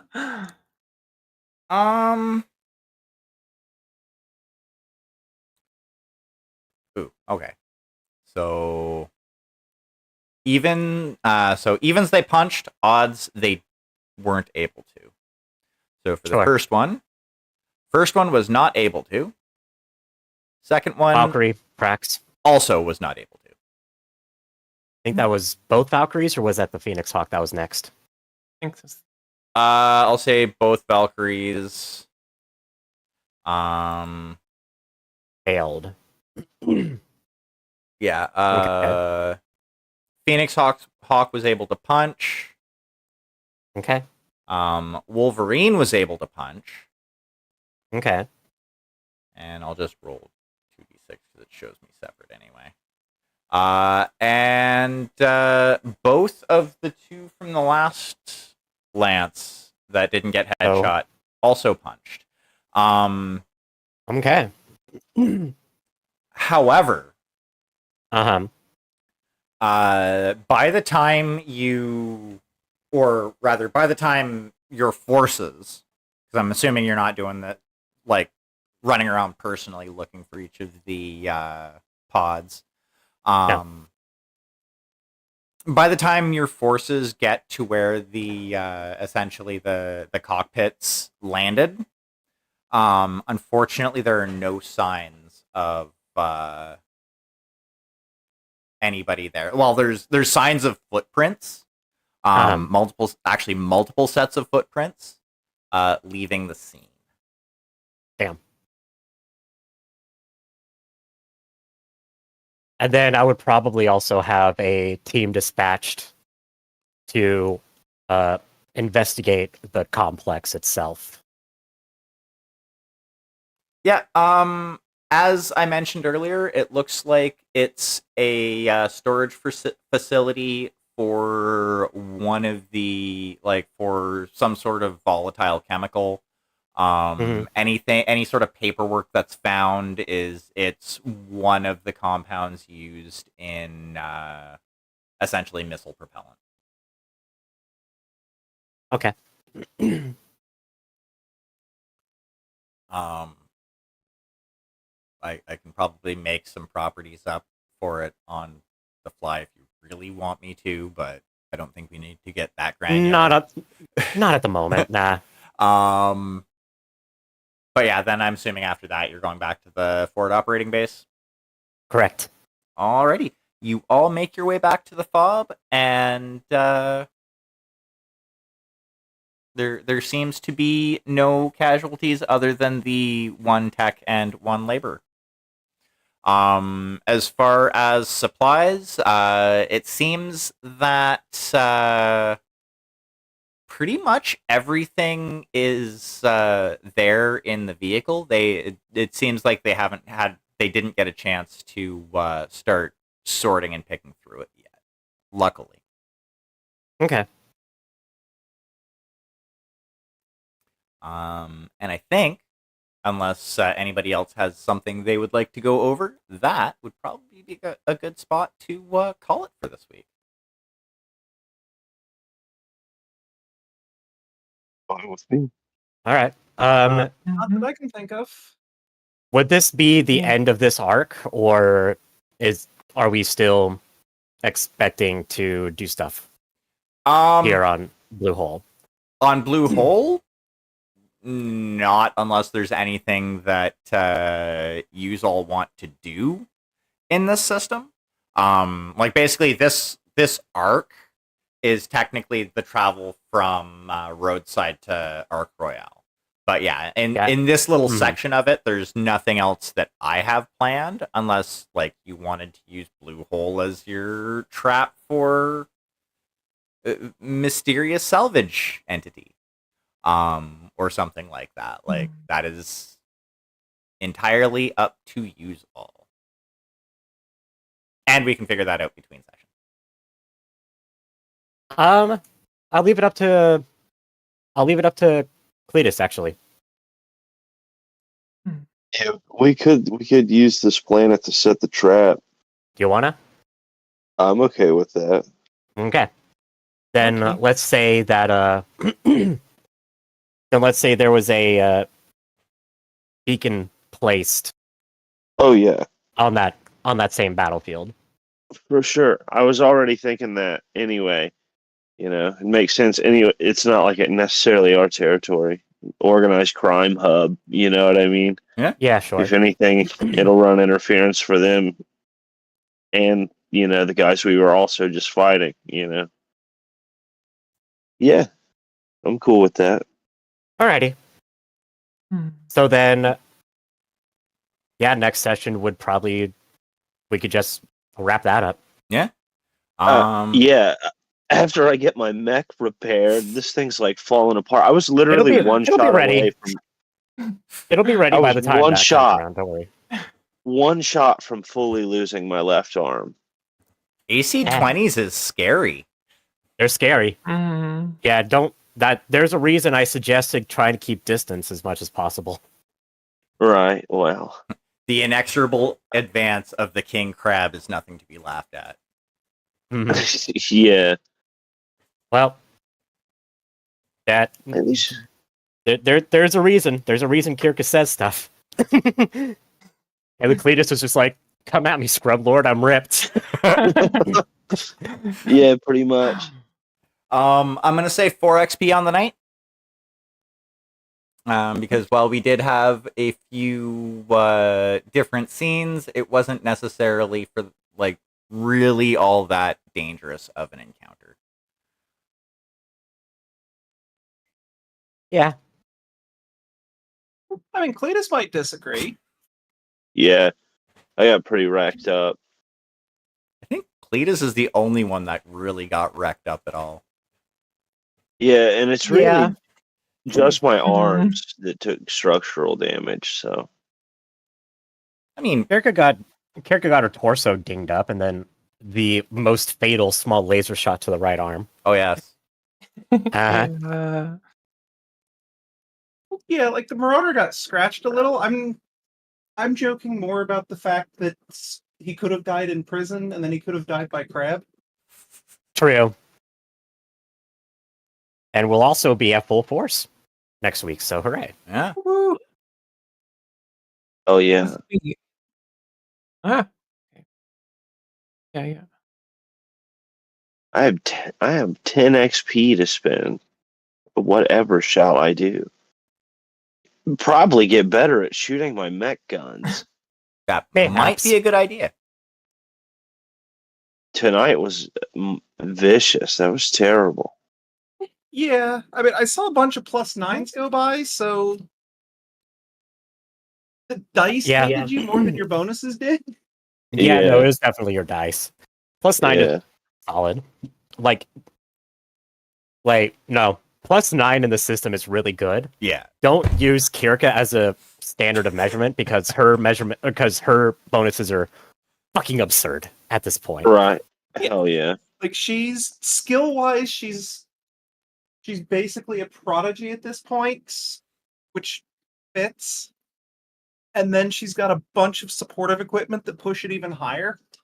Yeah, I think Hell yeah. I think at this point on the Barsuk, there are probably 3 people who would have a remote chance of potentially challenging her in a mech. Hell yeah. That's probably the way to put it. There's a few more that would have a chance of challenging, like in hand-to-hand combat, but Yeah. She was neglecting that. But after this whole little brouhaha, she's going to be working on that a little bit more intently, just in case. and like every day she has like messages in her inbox from Jet going, "Are you coming to training today?" Probably. And half the time she has to say, "No, I have too much damn paperwork."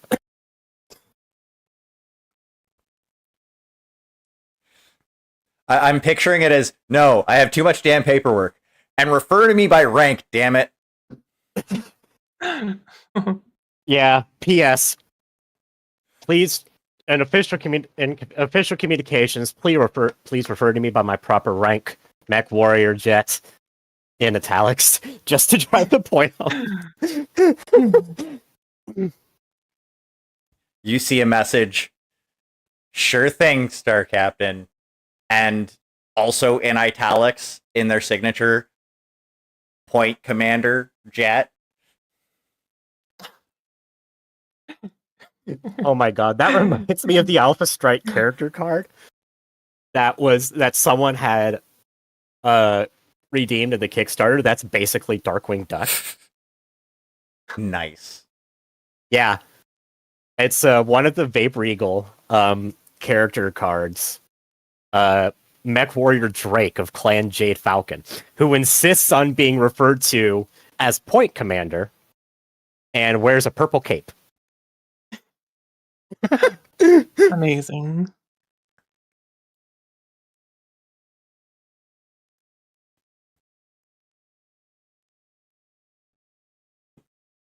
Alrighty, I am going to